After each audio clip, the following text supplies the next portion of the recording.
तुला big boss मध्ये तुझ्यातलं असं काय कळलं? 24/7 भांडणं असं चालूच असायचं. यासाठी खूप पेशन्स लागतं. तुला मी देतो ना, अंगावर येऊ तू नको देतो तुला बाहेर जाऊन. बाहेर जाऊन हा आणि माणूस असे शंभर येतील. सॉरी मी बोलतोय. म्हणजे मुद्दामून असं बनवलं जातं. पण दुपारी झोपायचं का? तर डोळे असे बंद केले लगेच कुकडकू वाजायचं. चूकच केली. काही जण बघितल्यात बसतात आणि विचार करतात की आता काय करायचं आहे. मग काहीतरी येऊन भांडणार किंवा बोलणार. तन्वी तिचे गेम चेंज होत राहतात आणि तिची पर्सनॅलिटी चेंज होते. अशा वेळेला खरं कोण आणि खोटं कोण? तिकडे काही जण आहेत असे की ते कॅरेक्टर प्ले करतात. पण तुम्हाला असं एक नॅरेटिव्ह दिलेलं असतं का रे की आज हा सीन करायचा? मी असं ऐकते. जर असं असतं ना तर मी आतमध्ये असतो. मला तू पहिला असा भेटलास की जो म्हणतोय रियालिटी शोवर येवले. त्याचा पण एक प्रेशर आहे की घरामध्ये मी दिसत नाहीये. कुठे होतास तू? घरामध्ये मग दिसत का नव्हतास? हा तेच तर. म्हणजे मी काय केलं की सगळेच भांडतात, आपण थोडे शांती ठेवूया. पण नाही, आपण पण भांडलंच पाहिजे होतं. पण लोकांना भांडण जास्त बघायला आवडतं. पण मी बाहेर बघितलं खूप कमी दिसलो मी. म्हणजे त्यांना बॉडी बनवायची असते पण कुठल्या 3 चुका ते करतात? वजन उचलतात आणि घरी येऊन डाळ भात खातात. जिमला जातात, जिमच्या बाहेरून वडापाव खातात. घेतात मुलं स्टिरॉइड्स? डस्टबिन आहे ना ते फक्त ओपन करायचं. सगळे इंजेक्शन सिरिंज सगळे असे पडलेले असतात. जर बॉडी बनेल तेव्हा 4 मुलींना इकडे 4 मुलींना तिकडे घेऊन फिरेन. पण असं काहीच होत नाही. यूट्यूबवरती बघतात, मोठे मोठे बिल्डर जे असतात ते रील टाकतात, त्यांचं कॉपी करून मागवणार कुठून तरी इनलिगली. तू दिवसाला किती अंडी खातो? दिवसाला 20 अंडी. तू खातोस? हां. कोंबड्याच पाळ म्हणजे. मी परत फॅट लॉस होते कारण मी बिग बॉसच्या घरानंतर खूप फॅट आलाय मला. कारण बिग बॉसच्या घरात फक्त ते राईस, पालकची डाळ, मेथीची डाळ, तुरीची डाळ, फक्त डाळच. मुलांनी किंवा पुरुषांनी त्यांनी हेअर ग्रूमिंग करताना लक्षात ठेवल्या पाहिजेत. लोकांचं कॉपी करणार, त्याचा फेस स्ट्रेट आहे आणि जर तुम्ही वेगळं काहीतरी केलं मग ते एकदम असं वाटतं की गावठी. तेल लावायचं का केसांना? फिमेलमध्ये मी एक प्रॉब्लेम बघितला आहे. टॉंग्स, आयनिंग हे भरपूर करतात पण त्याच्या आधी यूज नाही करत. 2026चे हेअर ट्रेंड्स काय आहेत? हेअर ड्रेसरला प्रॉपर नॉलेज असतं तुमच्यावर उद्या काय दिसणार आहे. कारण आज तर त्याला माहिती आहे की आज चांगलंच दिसणार कारण तो आज सेट करतोय केस. पण नंतर जर त्याला माहिती आहे की एकदा वॉश केले नंतर 12 वाजणार आहेत. बँक्सला एका साईडला ही क्लिप, दुसऱ्या साईडला दुसरी क्लिप लावून ठेवून देतात. तो तेरे नाम होऊन जातात. एक इकडे एक इकडे. हेअर लॉस कमी करण्यासाठी तू अशा कुठल्या 3 टिप्स देशील? हेअर लॉस तरी टिप्स म्हणजे बिग बॉस मध्ये जास्त महत्वाचं काय, पर्सनॅलिटी की स्ट्रॅटेजी?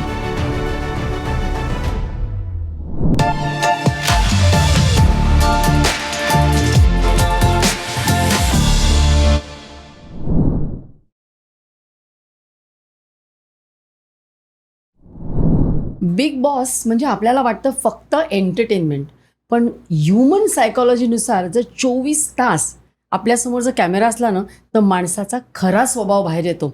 आणि बिग बॉसचं हेच सिक्रेट आहे. आज आपल्यासोबत आहेत बिग बॉसचे स्पर्धक, फिटनेस इन्फ्लुएन्सर आणि hair grooming expert Omkar Raut. मला ना खूप प्रश्न आहेत. बिग बॉसच्या घरात नक्की काय चालतं? सोशल मीडियामुळे जी प्रसिद्धी मिळते ती टिकते का? आणि फिटनेससाठी काय केलं पाहिजे? आणि सगळ्यात महत्त्वाचं, एवढी प्रसिद्धी मिळाल्यावर त्यामुळे माणूस बदलतो का? तर मग चला ओंकारशी गप्पा मारूया. नमस्कार ओंकार. नमस्कार. नमस्कार. तुझं सर्व काहीमध्ये खूप खूप स्वागत आहे. Thank you so much. आता ही रियालिटी शो ही संकल्पना 1990च्या सुमारास आली आणि असं दिसलं की जेव्हा कंट्रोल्ड एन्व्हायरमेंट असतं ना तेव्हा आपल्यातल्या काही गोष्टी ज्या आपल्याला माहीत नसतात त्या आपल्याला जाणवायला लागतात. तर तुला बिग बॉसमध्ये तुझ्यातलं असं काय कळलं की जे तुला कधीच माहीत नव्हतं आणि या सगळ्यांच्या इंटरॅक्शनमुळे तुला ते समजलं, स्वतःबद्दल नव्याने समजलं? पेशन्स. बाहेर जसं मी आहे त्यात पेशन्स बिलकुल नाही मला. थोडा काय राग आला किंवा काहीतरी केलं मी किंवा ही गोष्ट उचलून तोडली किंवा ती फोडली असं होतं माझं बाहेर. पण आतमध्ये मी खूप पेशन्स ठेवलेत. जसं की 24/7 भांडणं असं चालूच असायचं. आणि त्यात पेशन्स ठेवणं, कारण एक बोलतोय 2 बोलतोय असे सगळे 4-5 जण बोलत असतात. त्याच्यामध्ये आपण काय बोलायचं किंवा त्यांची बडबड ऐकायची यासाठी खूप पेशन्स लागतं. तर पेशन्स मी शिकलोय घरामध्ये. या रियालिटी शोला ना असं म्हणतात की ती प्रेशर कुकर सिच्युएशन आहे. म्हणजे तुम्ही तुमच्या फॅमिलीपासून आयसोलेट झालेले असतात, भयंकर कॉम्पिटिशन असते, सगळ्यांच्या अशा तीव्र म्हणजे एकदम एक्स्ट्रीम इमोशन्स असतात.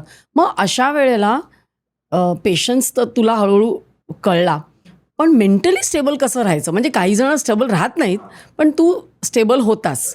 तर ते कसं तुला जमलं? मेंटली स्टेबल म्हणजे एकच आहे की शांत बसा, ऐकून घ्या, कान बंद करा. असं कोणाचंच, कारण तिकडे 24/7 भांडणं असतात. सो अच्छा, 24/7 भांडणं? 24/7, कारण कोण ना कोणतरी मुद्दा रात्री शोधत पण? असतो. रात्री पण झोपताना माझ्याच बेडवरती का झोपले, ही जागा माझी होती, मी काल इकडे झोपली होती तर माझी जागा इकडे आहे, माझे कपडे इकडे ठेवलेत म्हणून मी इकडे झोपणार. अशी खूप भांडणं व्हायची. चादर एकमेकांना जायचे, तर त्याच्यामुळे पण भांडणं भरपूर व्हायचे. सो चादर इकडून तिकडे गेली म्हणून. हां, कारण ते शिफ्ट होत राहायची कोणाकोणाची, असं कधी कधी होत राहायचं. कधी ह्यानी त्याची घेतली, त्यांनी याची का घेतली. असं? कारण ते घडी घालताना किंवा एक कुठला बिग बॉस टास्क दिला होता आम्हाला, की त्याच्यामध्ये सगळं घर त्यांनी विस्कटवलं होतं. म्हणजे आम्ही सगळं आले घरच्यांनी मिळून सगळे असे कपडे वगैरे, कपडे किंवा चादर, जे पण सगळ्या गोष्टी आहेत, उशी वगैरे सगळे आम्ही नीट लावून ठेवलेले होते. आणि तो टास्क असा होता की घर त्यांनी विस्कटवलं, एकदम साफ सगळं इकडे तिकडे केलं आणि मग ते आम्हाला 15 मिनिटं किंवा 10 मिनिटं अशी दिली होती, त्यात सगळं आवरायचं होतं. तो टास्क होता एक. हां. सो तेव्हा सगळ्यांची अदलाबदल झाली किंवा असेच बरेच सिच्युएशन आहेत, त्यात अदलाबदल होत राहते. तर त्याच्यामुळे भांडणं. कोणाला फुटेज पाहिजे असतं, म्हणजे दिसायसाठी. आता कधी भाऊ बोलतात तुम्ही दिसतच नाही, मग तो प्लेअर घरामध्ये वेगळंच काहीतरी करणार आणि दिसायचा प्रयत्न करणार. तर ते पण रात्री 24/7 चालूच असतात इकडे. पण झोपत नाही कोणी? झोपतात, म्हणजे लेट झोपायचं. जसं मी बाहेरून बघितलं की 4 वाजता 5 वाजता मी जागा राहून गप्पा वगैरे मारतोय. पण घरात आम्हाला वाटायचं अरे 12च वाजलेत, आता 1च वाजले असतील. अंदाज लावायचं, कारण घरामध्ये घड्याळ नव्हतं की अच्छा, घड्याळ नाही. घड्याळ नव्हतं की आम्ही टाइम बघू की 12 वाजले आपण झोपा, 1 वाजले आपण झोपा, अच्छा. 12ला नाश्ता करायचा, असं काहीच नाही. तर आम्ही रात्री 4-4:30 पर्यंत जागायचो आणि गप्पा मारायचो. आणि तुम्हाला वेळेची काय कल्पना हां, नव्हती? माहितीच नव्हतं काय. झोप यायची तेव्हा झोपायचं, सकाळी गाणं वाजलं की उठायचं. म्हणजे झोप कमी व्हायची? भरपूर झोप कमी. असं वाटायचं की आत्ताच झोपलं लगेच गाणं वाजलं. पण दुपारी झोपायचं का? नाही, डोळे बंद पण नाही करू शकत. का? तर डोळे असे बंद केले लगेच कुकडकू वाजायचं. कुणीही? नाही, कोणीही जर डोळे हां. बंद केले किंवा 1 हां. मिनिटं झाला बंद करून, तर लगेच अनाउन्समेंट येते कुकडूकूची. कोंबडा आरवतो घरामध्ये जोरात, कुकडू कू असं करून तो कोंबडा मग आरवतो. बाकीचे मग त्याला शोधतात की कोण कोण झोपलंय? झोपलंय. तो पण एक मुद्दा आहे. म्हणजे हे सगळं असं न झोप मिळाल्यामुळे हां असं होतं का की अग्रेसिव्ह होतात लोक? हां, जसं की म्हणजे मुद्दामून असं बनवलं जातं? आता काही लोक घरामध्ये ते लवकर झोपतात. म्हणजे संध्याकाळी जेव्हा लाईट बंद होतात, झोपायची अनाउन्समेंट होते, तेव्हा सगळे काही जण जाऊन झोपायचे. सो त्यांचा काही इश्यू नसायचा. जे जागायचे ना, त्यांची मग चिडचिड व्हायची की जेवण पण कमी, झोप पण नाही. तर मग ते ह्याच्यावर राग काढा, त्याच्यावर राग काढा, असं व्हायचं. आणि तू म्हणतो ना चिडचिड, तर म्हणजे त्याच्यामध्ये जे डिबेट्स होतात किंवा काही जण भयंकर अशी ॲग्रेसिव्ह गेम प्ले करतात आणि काही जण एकदम शांत ऑथेंटिक असतात. तर अशा वेळेला खरं कोण आणि खोटं कोण? खरं म्हणजे सगळे ऑलमोस्ट इकडे काही जण आहेत असे की ते कॅरेक्टर प्ले करतात. जसं की हो. काही ॲक्टर आहेत. सो ते बाहेरूनच घेऊन आले आहेत की मी अशीच दिसणार, माझं हे कॅरेक्टर. जसं की कुठल्या For मूवीमध्ये असतं example? अँग्री यंग मॅन, असं एक कॅरेक्टर असतं. तर ते पकडायचं आणि पुढे चालत राहायचं. जसं की तन्वी आहे. तन्वीचा गेम पहिल्या वीकमध्ये वेगळा होता, सेकंड वीकमध्ये वेगळा होता. तिचे गेम चेंज होत राहतात आणि तिची पर्सनॅलिटी चेंज होते. ती नेहमी बोलते मला याचा राग येतो, मग दुसरीकडे जाऊन वेगळं काहीतरी असतं. सो ती एक कॅरेक्टर आहे, ती ॲक्टर आहे स्वतःच, खूप छान ॲक्टर आहे. सो ती तसा तर कॅरेक्टर प्ले करते. सोज्वळ नॉर्मल, जी पहिल्या आठवड्यात खेळली होती एकदम वाईट दिसली होती, त्याच्यानंतर ते लगेच कॅरेक्टर शिफ्ट केलं. सो असे अरे आहेत घरामध्ये भरपूर, जसे कॅरेक्टर शिफ्ट करत राहतात. मग तू काय कॅरेक्टर मी स्वतःसाठी का पकडले ठरवलं नव्हते, होतं? म्हणून तर आम्ही बाहेर आहेत. जे रिअल होते ना, ते हां. सगळे ऑलमोस्ट बाहेर पडले. जे खरे वागले, जे बाहेर जसे हां. आहेत, जसे घरामध्ये वागलेत, हां. ते सगळे बाहेर आहेत आता. मग आतमध्ये आहे ते कोण आहे? आतमध्ये राहायचंय तुम्हाला तर प्रॉपर कॅरेक्टर प्ले करावं लागेल, तुम्हाला गेम प्लॅन बनावा लागेल, तुम्हाला गेम पार्ट करून यावं लागेल. असं नाही की तुम्ही रिअल गेम पण खेळा 24 तिकडे. तास तुम्ही कॅरेक्टर कसं प्ले करणार? करू शकतात, प्ले करतात घरामधले. ते विचार करतात. असं मी काही जण बघितल्यात, बसतात आणि विचार करतात की आता काय करायचं आहे. शांत बसतात आणि डोक्यात विचार चालू असतो. मग काहीतरी येऊन भांडणार किंवा बोलणार, ते असं होतं. मग तुला जास्त कोण भावलं? भावला म्हणजे जो खरा ऑथेंटिक आहे की जो अग्रेसिव्ह आणि कंटिन्युअस कॅरेक्टर रोल करतोय? कॅरेक्टर तर एकच आहे, तन्वी. ती कॅरेक्टर प्ले करते. विशाल रिअल आहे, पण विशालचं कसं होतं की त्याने गेम बघितला आहे, त्याला सगळं माहिती आहे. मी जसं बोलतो की जसा गेम आपण करून येतो, बिग बॉस केलं किंवा कुठला रिएलिटी शो केला, तर आपल्याला सगळ्या गोष्टी कळतात. आपल्याला दुसऱ्या शोमध्ये काय करायचं आहे, कसं खेळायचं आहे, काय गेम प्लॅन असेल. तर विशालचं तसं आहे. त्याने 2-3 रिएलिटी शो केलेले आहेत. तर त्याला माहिती आहे की इकडे काय करायचं आहे, मला काय करायचं. तो तसा प्ले करतो त्याचा गेम. पण तन्वीचं कसं फर्स्ट टाईम आहे आणि तिने सगळं कॅरेक्टरच प्ले करते. मग तू काय तयारी केलीस बिग बॉस मध्ये जाण्यापूर्वी? बिग बॉस मी कधी बघितलंच नव्हतं. मी बिग बॉसचा आधी फॅन पण नव्हतो किंवा काहीच नाही. मला स्वतःला राग यायचा, अरे काय भांडतायत अख्खा दिवस. मी रील्स पण यायच्या ना तर स्क्रोल करायचो की काय नुसती भांडणं. पण नंतर जेव्हा आतमध्ये गेलो तेव्हा मला कळालं की मजा येते. मजा नुसते- काय येते आतमध्ये? अरे खूप मजा येते आतमध्ये. म्हणजे काय सांग? जसं की तिकडे सगळे एकाच रूममध्ये राहणं, एक्सपिरियन्स, एकाच जागेवरती राहणं, स्वतःच जेवण बनवून खाणं, सगळ्यांना देणं, त्याच्यानंतर टास्क खेळणं. आपण बाहेर असे टास्क वगैरे मन लावून खेळत नाही की हां चला काय आपण क्रिकेट खेळू किंवा काय खेळू, ते आपण असंच खेळतो. पण आतमध्ये एकदम जिंकायच्या जोशने टास्क खेळणं, परत नंतर आतमध्ये येणं, परत जेवण बनवणं, एक अशी लाईफ वेगळीच वाटते. खूप छान वाटतं आतमध्ये. आणि तो वन टाईम एक्सपिरियन्स आहे. म्हणजे नशीब लागतं बिग बॉसमध्ये जायला. कारण बरेचसे ॲक्टर आहेत, बरेचसे इन्फ्लुएन्सर आहेत, त्यांना वर्षानुवर्ष जायचं आहे बिग बॉसमध्ये, पण चान्स भेटत नाही किंवा काही ना काहीतरी होतं. बट बिग बॉसमध्ये जायला नशीब लागतं. तुला कसा मिळाला चान्स? माझं नशीब चांगलं होतं पहिला बोलेन. आणि मला मेन थँक्स बोलायचं आहे केतन सर म्हणून आहेत. केतन सर आणि प्रथमेश सर यांना खूप सारं थँक्यू. कारण जर त्यांनी मला आता कास्ट नसतं केलं, या शोमध्ये घेतलं नसतं, तर आता मी एका सलॉनमध्ये कुठल्या तरी काम करत असतो, 9 to 5 जॉब करत असतो, जसं मी आधी करत होतो. 2 तास ट्रेनचे धक्के खा, हे सगळं लाईफस्टाईल सुरू होतं. तर त्यांनी चान्स दिला म्हणून मी इकडे पोचलो आहे. आता तुमच्यासमोर पण बसलो आहे मी त्यांच्यामुळेच. पण खूप इंटरेस्टिंग स्टोरी होती जेव्हा मला ऑफर आलं होतं. खूप सारे त्यांच्या टीममधून मला व्हिडिओ कॉल नाही सॉरी मेसेज वगैरे करत होते. तर मी इंस्टाग्रामवरती बरेचसे मला गे लोकांचे मेसेज येतात. हां, असे येत राहतात पोरांचे भरपूर. पोरीपेक्षा जास्त पोरांचे जे गे लोक आहेत त्या कम्युनिटीमधले, बरं. त्यांचे मेसेजेस एवढे भरलेले आहेत माझ्या फोनमध्ये. सो मी एका टाइम नंतर काय, माझी रील तेव्हा व्हायरल गेली होती, कुठली तरी एक बॉडीची रील होती आणि खूप व्हायरल गेली होती. त्याच्यानंतर सगळे त्याच कम्युनिटीमधले जे मेसेज मला येत होते. काय यायचे मेसेजेस तुला? हाय हॅलो, खूप म्हणजे असं वियर्ड, मी बोलू पण शकत नाही इकडे, असे मेसेज यायचे. ओके. लव्ह यू, लग्न करशील का माझ्याशी, मुलगा लग्न करशील का माझ्याशी. आणि असं नाही की कोण आलतू फालतू, ज्यांचं ब्ल्यूटिक आहे, प्रॉपर ब्ल्यूटिकवाले असं बोलायचे. म्हणजे मी तर मग नंतर DMs बघणंच बंद केलं. मी आता बघणारच नाही. त्याच्यानंतर ते खूप स्किप झालं. ते मला मेसेज करत होते 15-20 दिवसापासून, पण ते कनेक्टच होत नव्हतं कारण मी DM बघत होत नव्हतो. तुला मिळालंच हां. तर माझा एक फ्रेंड होता, त्यांना कॉन्टॅक्ट केला की ओंकारला सांगा आमच्याशी बोलायला किंवा मेसेज सीन करायला. सो तसा मी केला. रात्री 2 वाजता आमचं डिस्कशन झालं बिग बॉसवरती, असं आहे. मग भेटलो मी टीमला, केतन सर आणि प्रथमेश सरांना भेटलो. तर त्यांनी दिला की तू करू शकतो. पण तुला असं काही ॲग्रीमेंट, कंडिशन्स अशा काही होत्या का, किंवा तुझ्या काय कंडिशन्स होत्या का? माझ्या त्या कंडिशन्स नव्हत्या. जो मला हा चान्स भेटतोय तोच माझ्यासाठी खूप होता. सो मी कंडिशन बघितलं पण नाही, ॲग्रीमेंट पण नाही बघितलं. मी बोललो मला बिग बॉस करायचं आहे कुठल्या पण हालतमध्ये. कारण हा चान्स खूप कमी लोकांना भेटतो, नाही भेटत. आता मी भेटतो ना बऱ्याचशा, आता माझ्या खूप ओळखी झाल्यात त्याच्या या फील्डमध्ये. सगळ्यांशी भेटते, बोलतं आम्हाला बिग बॉस अजून भेटलं नाही, आम्ही कधीपासून मागे लागलो आहे. जे आतमध्ये कंटेस्टंट पण आहेत ना 1-2, त्यांनी पण आधी ट्राय करून झालं आहे बिग बॉस की आम्हाला घ्या. नंतर त्या 2-3 वर्षानंतर त्यांना हा चान्स भेटला आहे. सो मी खूप स्वतःला लकी मानतो जी बिग बॉसमध्ये मी गेलो. तुला काय वाटतं बिग बॉसमध्ये जाण्यासाठीचे काय क्रायटेरिया असतात असे? कारण माझ्यासाठी तू असा एकदम असा साधा सरळ मुलगा आहेस ना? राईट. मग कसं काय तुला घेतलं? म्हणजे काय त्यांचे काय क्रायटेरिया असतात? त्यांना म्हणजे माझा समज असा आहे बाहेर राहून की जनरली भांडकुदळ लोक जातात किंवा काहीतरी असं सीन करणारे. की जसं की भांडकुदळ म्हणजे की एकाच घरात 16 लोक भांडू नाही शकत एकाच टायमाला. तो ते प्रत्येक कॅरेक्टर असतं वेगळं, की एक असं असणार किंवा एक भांडणारा असणार, एक साधा असणार, एक या फील्डमधला, एक त्या फील्डमधला, असे ते मिळून घेतात. असं नाही की सगळेच जर प्लेयर घेतले, सगळेच जर भांडणारे घेतले किंवा सगळे स्पोर्ट्स पर्सन घेतले, सगळे शांत घेतले तर शो पण चालणार नाही. आणि एकदम सगळे स्पोर्ट्समॅन घेतले किंवा रेसलर घेतले, बॉक्सर घेतले तर फायटिंग करून एकमेकांना मारून बाहेर येतील, असं आहे.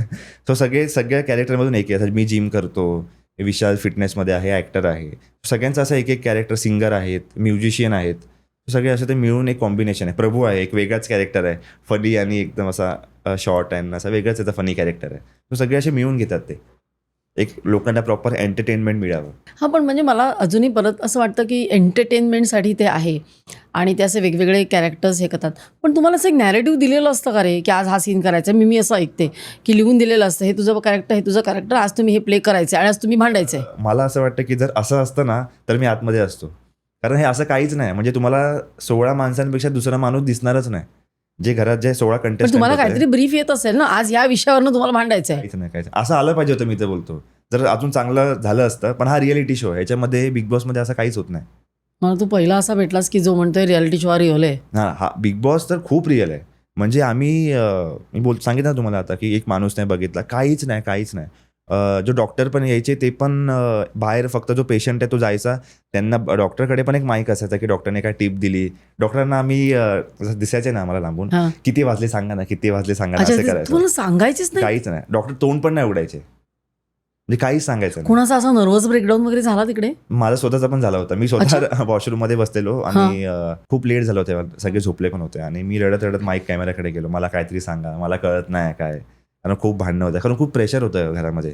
हा भांडण करतोय, तो भांडण करतोय. तिकडून भाऊ येऊन जेव्हा विकेंडचा वार यायचा, त्या भाऊ बोलायचे ओमकार तुम्ही दिसत नाही आहात. सो त्याचा पण एक प्रेशर आहे की घरामध्ये मी दिसत नाहीये. कुठे होतास तू?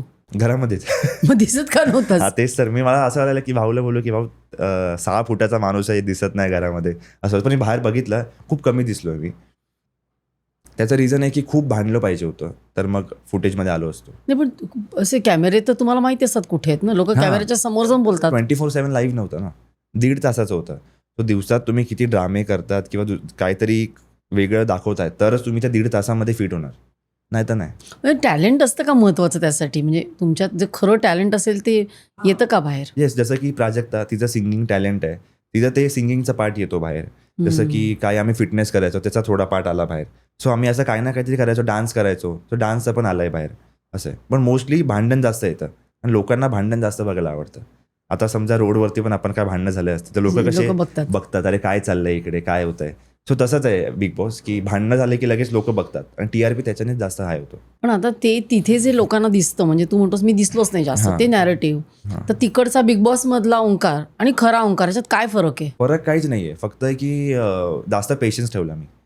म्हणजे आणि बाहेर तू नाही ठेवत. नाही ठेवत. तो तिकडे पण पेशन्स नव्हता ठेवला पाहिजे. काय झालं, थोडं ॲडजस्ट नव्हतं केलं पाहिजे होतं. म्हणजे मी काय केलं की सगळेच भांडतात, आपण थोडे शांती ठेवूया. पण नाही, आपण पण भांडलंच पाहिजे होतं. असं झालं तिकडे.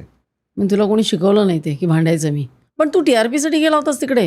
नाही, TRP साठी असं नाही, स्वतःला रिप्रेझेंट करायला गेलेलो कसा ओंकार आहे, किंवा एक नवीन चान्स असं स्क्रीनवरती पहिल्यांदा. कारण कॅमेऱ्यासमोर मला एवढी सवय नाही आहे आणि घरामध्ये एवढे कॅमेरे. सो कसं बिहेव करायचं, थोडंसं मी दाबून राहिलो हलकंसं. सो अजून एकदम खुलून राहिलो पाहिजे होतं घरामध्ये. पण मला एक सांग की तू सोशल मीडिया इन्फ्लुएन्सर आहेस, फिटनेस मधला इन्फ्लुएन्सर आहे, मग तुला तर सवय आहे ना की कॅमेरासमोर स्वतःला कसं प्रोजेक्ट करायचं? 24/7 कॅमेरे आणि कुठूनही कॅमेरे येतात ना. असं नाही की एक कॅमेरा आहे, तिकडे जाऊन काहीतरी बोला, हां. काही करू, कपडे बदलतोय तरी पण कॅमेरा बघतोय, काय शिवी दिली कोणाला रागामध्ये तरी पण कॅमेरा बघतोय, आणि ते माईक बरोबर कॅच लावलाय, करतं. बरोबर ते कॅच होतं. त्याच्यामुळे थोडंसं सांभाळून बोलावं लागायचं. आणि तू असं. सांभाळून बोलला म्हणून बाहेर. थोडं एकदम तडकाफडकी बोललो असतो ना तर आता असतो. आणि तुला काय, म्हणजे तुझं आवडतं कोण होतं आणि काय वाटतं तुला बिग बॉसच्या आतमध्ये काय? आवडतं म्हणजे जे माझे आवडते होते ना, मी सांगू खरंच, सगळे ते बाहेर आले. ज्यांना ज्यांना मी आठवण काढली. आयुष चांगला मित्र होता माझा, आयुष पण बाहेर आला. करण बरोबर चांगली बॉन्डिंग होती. सचिनजी पण खूप चांगले ह्युमन बिंग आहेत. त्यांचं पण असं खूप चांगलं घरामध्ये होतं, ते पण बाहेर आले. आता जे घरामध्ये आहेत चांगले खेळणारे, खेळणारे? हा. आता सगळे खेळाडू राहिलेत आतमध्ये. अच्छा, काय कुठला खेळ आहे आम्हाला जरा सांग समजावून. आता खेळाडू आतमध्ये आहे तन्वी.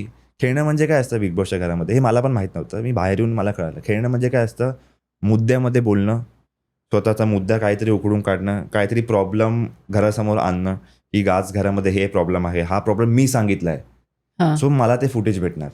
सो असं असायचं घरामध्ये. ते हे नाही की तुम्ही गेममध्ये किती जिंकला. आता सगळे टास्क जे होत होते त्यात 99% टास्क मी जिंकलोय. हो का? हां, सगळे टास्क मी जिंकलो. असं कुठला टास्क नाही त्यात मी जिंकलो नाहीये.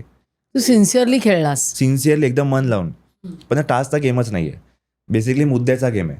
आता जर मी टास्क पण नाही खेळत ना तरी पण चालेल, त्यांना काय इश्यू नाही आहे. पण तू घरामध्ये बोललं पाहिजे, कुठला मुद्दा समोर आणला पाहिजे. आज समजा जेवण बनत नाहीये तर का नाही बनत आहे, तो मुद्दा मी आणला पाहिजे. एक सिंगल हँड असा ओंकार आलाय आणि सगळ्यांना ओढून सांगतोय की आज जेवण का नाही बनलंय, आज जेवण बनवा, कोण बनवतंय आज जेवण. सो जेव्हा तुम्ही हे असे मुद्दे आणतात ना समोर, तेव्हा तुम्ही घरामध्ये दिसतात आणि तेव्हा घरच्यांना वाटतं की तुम्ही गेम खेळताय. पण मग असं तुला वाटतं का बाहेर आल्यावर की अरे हा मुद्दा मी मांडायला होता, ह्याच्यावर मी भांडण करायला होतं, असे होतं का काही गोष्टी? बाहेर आले की आपल्याला 1000 गोष्टी आठवतात. फॉर एक्झाम्पल जेव्हा सगळे घरचे मला बोलायचे की तू काही लोकांसाठी वेगळं जेवण बनवतो तर ते नको करू, तू त्याचा त्रास होतोय, तर तू बोल की तुला त्रास होतोय त्या गोष्टीचा आणि तू बोलत नाही, तू करून देतोय त्यांना. पण माझा आतमध्ये असं झालं की जेवणसाठी नको ना. आता सोनाली होती, तिला मिठाचं फक्त लागायचं आणि आम्ही खूप तिखट खायचो. तर असं होतं की तिच्यासाठी मी वेगळं तिला बनवून द्यायचो. अरे वा. अनुश्री नाश्ता नाही करायची तर तिला मी फ्रुट्स कापून द्यायचो. सो हे सगळ्या गोष्टी मी केल्या आहेत आतमध्ये आणि या गोष्टी नव्हत्या केल्या पाहिजे. त्याच्याबद्दल भांडणं केली पाहिजे होती की मी तुम्हाला देणार नाही, जे आहे तेच तुम्ही खाल्लं पाहिजे आणि मी दुसरं काय देणार नाही तुम्हाला बनवून. सो तो मुद्दा क्रिएट होतो असा म्हणजे तू बिग बॉससाठी अनफिट होतास थोडक्यात, थोडाफार. है ना? चांगला मुलगा म्हणून असं हा आहेस. चांगला मुलगा तर आहेच. म्हणजे जसं राग येतो तेव्हा तर आपला रागीटपणा बाहेर निघतो. जसं की विशाल सोबत आमचं वाजलं होतं खूप मोठं, धक्काबुक्की झाली होती, मारामारीपर्यंत, शिव्यागाळ भरपूर झाल्या. पण जेव्हा राग येतो तेव्हा राग येतो. जेव्हा सगळ्यांसाठी काय करायचं आहे किंवा खाण्यापिण्याची गोष्ट खूप सेन्सिटिव्ह असते आणि मी स्वतःला मला खूप खायला लागतं आणि जेव्हा मी खात नाही तेव्हा मी खूप डिस्टर्ब होतो. तो मी ते लोकांसाठी पण तसाच विचार करतो माझ्या हिशोबाने की यांनी खाल्लं नाही किंवा काहीतरी प्रॉब्लेम होतील म्हणून आपण देऊन टाकू बाबा, असं होतं. आता तुझ्या फिटनेस जर्नीबद्दल सांग, कारण तू म्हणाला तुला खूप सारे मेसेजेस यायचे. सांग ना, फिटनेस म्हणजे तू काय करतोस, काय खातोस? जसं की लास्ट 2 मी कॉम्पिटिशन खेळलोय. मुंबई श्री पण खेळलोय, वसई श्री पण खेळलोय. असे 2 कॉम्पिटिशन मी खेळलोय मेन फिजिक कॅटेगरीमध्ये. सो मला आयडिया आहे फिटनेसबद्दल. म्हणजे ते काय बघतात त्याच्यामध्ये? फिटनेस बघतात. मेन फिजिकमध्ये कसं असं एवढी शॉर्ट्स असते आणि अपर बॉडी बघतात की म्हणजे शोल्डर किती आहेत, ॲब्स किती मस्त आहेत, चेस्ट किती चांगली आहे, बायसेप, frame मध्ये ट्रायसेप आहे का? सगळं हां, बायसेप ट्रायसेप अख्खी बॉडी दिसते कशी आहे. तुम्ही माणूस कॉस्मेटिकली. हां, तर असं हे नाही की तुम्ही एकदम मोठे मोठे शोल्डर आहेत, मोठे बायसेप आहेत, असे ब्रॉड लेग्स आहेत, हे सगळं नाही बघत. मोस्टली तुम्ही दिसतात ब्युटिफुल आहात का, त्याच्यानंतर पुरुष शोल्डर आणि ब्युटिफुल कसे? कसे ब्युटिफुल. ब्युटिफुल नाही, हँडसम दिसतात हा, का माली proper? म्हणतात पण ब्युटिफुल. ते तर good looking, good handsome. Looking. तुम्ही गुड लुकिंग किती आहात, तुम्ही स्वतः रिप्रेझेंट कसं करताय, तुम्ही स्माइल देतायत का पोस्ट करताना. आजकाल कसं होतं की एकदम तोंड ॲग्रेशनमध्ये एक वाकडं तिकडे करून पोज देणार, मग ते जजला आवडत नाही की अरे काय करतोय हा. तुम्ही एकदम असं रिलॅक्स ठेवणार, स्माइल देणार आणि पोस्ट करणार, जज लोकांना आवड. प्रेझेंटेशनचा गेम आहे तो. तर तसा तो गेम आहे. तसं 2 मी खेळलेलो आहे, हारलो त्यात पण. पण एक्सपिरियन्स वाईज खूप चांगला होता तो. म्हणजे असं त्यात तुम्हाला डाएट वगैरे कळतं, तुम्हाला काय खाल्लं पाहिजे. फक्त असं नाही की चिकन खाल्लं तर तुम्ही दुसऱ्या साईडला तुम्ही व्हेजिटेबल्स खाऊन किंवा फ्रुट्स खाऊन ते कंट्रोल केलं पाहिजे. तर काही लोक जे फिटनेसमध्ये आहेत ना, ते काय करतात की फक्त प्रोटीन खातात. प्रोटीन पावडर झाले किंवा चिकन झालं, हे सगळं प्रोटीन आहे, एग्स प्रोटीन आहे. पण ते सॅलड नाही खात, दही नाही खात, त्याच्याने बॉडीची हीट कंट्रोल होते, ते सगळं खात नाही. मग बॉडीवरती ॲक्नेज वगैरे येतात. तर ती कॉस्टली म्हणजे चांगली नाही वाटत बॉडी. मला सांग, अशा 3 कुठल्या चुका तरुण मुलं करतात, म्हणजे त्यांना बॉडी बनवायची असते, पण कुठल्या 3 चुका ते करतात? 100 चुका आहेत. 3 सांग महत्वाच्या. तीनच सांगतो. बेसिकली काय, जिमला जातात, वजन उचलतात आणि घरी येऊन डाळ भात खातात. सो ही खूप मोठी चूक आहे. मी जिममध्ये जाऊन 10-10 किलो 20-20 किलो एकदम मारतात, एकदम जोशने गाणी बिनी ऐकून एकदम जोशने मारतात. आज बनाऊंगा, 1 महीने में बनाऊंगा बॉडी, असं करून जिम वर्कआउट करतात आणि घरी जाऊन डाळ भात भाजी हे सगळं खातात. सो ते प्रॉपर न्यूट्रिशन भेटत नाही. मसल्स जे आहेत आतमध्ये आपले, त्याला प्रोटीन पाहिजे असतं. मी प्रोटीनच देत नाही, मग तुम्ही लॉसमध्ये जातात, मग ते अशी हाडकुळं दिसतात पोरं. सो हे एक प्रॉब्लेम आहे. दुसरं आहे की फास्ट फूड. जिमला जातात पण जिमच्या बाहेरून वडापाव खातात. भरपूर माझ्या जिमच्या बाजूलाच खूप असं खाऊ गल्ली आहे आमच्या. तर जिमच्या पोरं आणि त्या मुली सगळ्या दिसतात तिकडे, म्हणजे एकदम बोलतात ना स्पोर्ट्स वेअर घातले सगळ्यांनी आणि खाली वडापाव खातात, बर्गर खातात, पिझ्झा खातात. मुली दिसतात म्हणजे? खाता ना. अच्छा, मुली पण खातात असं? हां, मुली पण. काही कपल्स येतात, सो तिकडे खाली मला दिसतात की खाली खातायत आणि वर जाऊन जिम करणार. सो त्या गोष्टीला काही अर्थच नाही आहे. एका साईडला तुम्ही वर्कआउट करतात आणि मग जंक फूड खातात, सो ते बॅलन्स नाही होत. आणि तिसरी गोष्ट हीच आहे, आता मी सांगितली तुम्हाला की न्यूट्रिशन प्रॉपर नाही घेत. जसं की तुम्ही चिकन खातात आणि मग सलाड, ग्रीन व्हेजिटेबल्सला इग्नोर करतात. सो ते बॉडीवरती दिसून येतं. तुम्हाला फेसवरती ॲक्ने येणार, बॉडीवरती ॲक्ने येणार आणि मग ती बॉडी अशी ब्युटिफुल नाही दिसत. फक्त आहे म्हणून आहे, मोठी आहे, बल्की आहे, ॲब्स दिसत आहेत, पण ते ब्युटिफुल नाही दिसत. सो हे 3 प्रॉब्लेम आहेत. सध्याच्या तरुण मुलांनी ज्यांना बॉडी बनवायचे, 6 पॅक बनवायचे किंवा ब्युटिफुल तुझ्या भाषेत बनवायचे, त्यांनी अशा कुठल्या 3 गोष्टी केल्या पाहिजेत? 3 गोष्टी केल्या पाहिजेत. पहिलं म्हणजे त्यांनी जे तळलेलं आहे, चिप्स झाले, कुरकुरे, वेफर हे खूप खातात. म्हणजे फास्ट फूड तर ते झालं, नाही खायचं. पण चिप्स वगैरे खाल्ल्यानंतर काय होतं, ते ऑइल निघतं एका टायमाला, तर बॉडीनंतर ॲक्ने येतात. त्याच्यानंतर बॉडी अशी फॅट लवकर घेतं. म्हणजे जर कुरकुरे खाता तुम्ही, तळलेलं खाता, सो बॉडी फॅट पकडते. सो ते प्रॉपर शेपमध्ये बॉडी दिसत नाही. तुमची बॉडी अशी स्ट्रेट वाटते, मग खालून लोअर फॅट दिसतं तुमचं आणि कुठून फॅटी वाटतात. सो त्याच्यामुळे काय आहे की बेसिकली जंक फूड आणि ते तळलेलं अवॉइड अवॉइड करायचं. करायचं ओके. आणि मोस्टली क्लीन खायचं, जेवढं जमेल तेवढं. जसं की माझं डाएट आहे. हां, तुझं डाएट काय सांग? माझं डाएट मोस्टली आता तर खूप कमी झालं. बिग बॉस नंतर तर डाएटचे 12 वाजले आहेत माझ्या. तर माझ्या आधीचं जेव्हा मी, आणि तुम्हाला माहिती आहे जेव्हा बिग बॉस हे मला आलं ना, तेव्हा त्याच्या 10 दिवसानंतर म्हणजे बिग बॉस 10 तारखेपासून सुरू झालं आणि माझा 12ला काहीतरी शो होता फिटनेसचा. त्यासाठी मी प्रिपेअर करत होतो. म्हणजे असा टायमाला आला नाही मी माझी मॅन फिजिक जसं तुम्हाला बोललो, माझी मॅन फिजिकचं कॉम्पिटिशन मी 2 खेळ, तर हा तिसरा होता. आणि तिसरा खेळण्यासाठी मी प्रिपरेशन करत होतो 2 महिन्यापासून. म्हणजे मी पाणी कमी केलं होतं खायचं, सॉल्ट बंद केली होती, शुगर बंद केली होती, बॉडी डिफाईन दिसायला. जसं तुम्ही सॉल्ट इनटेक करतात ना जास्त, सो कॉम्पिटिशनच्या टायमाला. किती दिवस आधी बंद करायला लागतं? कॉम्पिटिशनच्या जसं की जसं माझा बॉडीचा पॅटर्न आहे, मी 10 दिवसापासूनच बंद करतो. सॉल्टच सॉल्टच नाही. मग क्रॅम्प्स नाही येत तुला? नाही, क्रॅम्प नाहीत. मी पाणी जास्त पितो, पण सॉल्ट मी मोस्टली अवॉइड करतो जेवणामध्ये सॉल्ट. आणि असं पण मला सॉल्ट लागत नाही. बरं. जसं की मला जेवण अळणी असतं ना, तेच मला खूप आवडतं. म्हणजे त्यात जास्त तो तिखट चालेल मला किती पण मीठ हा प्रकार मी खूप कमीच घेतो असं. आणि मी सॉल्ट वगैरे पण बंद केली होती, म्हणजे कमी केली होती आणि बंद केली होती. शुगर बंद केलं होतं, जंक फूड तर मी असं पण खात नाही. आणि एकदम बॉईल खायचो मी. म्हणजे फक्त ते चिकन गरम पाण्यामध्ये हळदी टाकून बॉईल आणि बीन्स तुम्हाला माहिती असतील. सो बीन्स उकडून हे माझे 2-3 मीलमध्ये मी फक्त हेच खायचो. त्या मीलला मी म्हणजे 1 किलो चिकन, बीन्स आणि चिकन, बीन्स आणि चिकन आणि थोडासा राईस. किती वेळा खायचा? 3दा दिवसाहून. 3 मीलमध्ये मी मॉर्निंगमध्ये, आफ्टरनून अँड डिनरमध्ये. किती चिकन घ्यायचास तू? किती 1 किलो चिकन होतं बोनलेस. हा. त्याला मी डिवाइड करायचो अशा 3 अच्छा, मीलमध्ये. दिवसभरात 1 किलो चिकन. हा, 1 किलो चिकन हे गेलंच पाहिजे. कारण माझी इकडची हाईट जास्त आहे. हां, त्या हाईट बॉडी असं फ्रेम खूप मोठी आहे.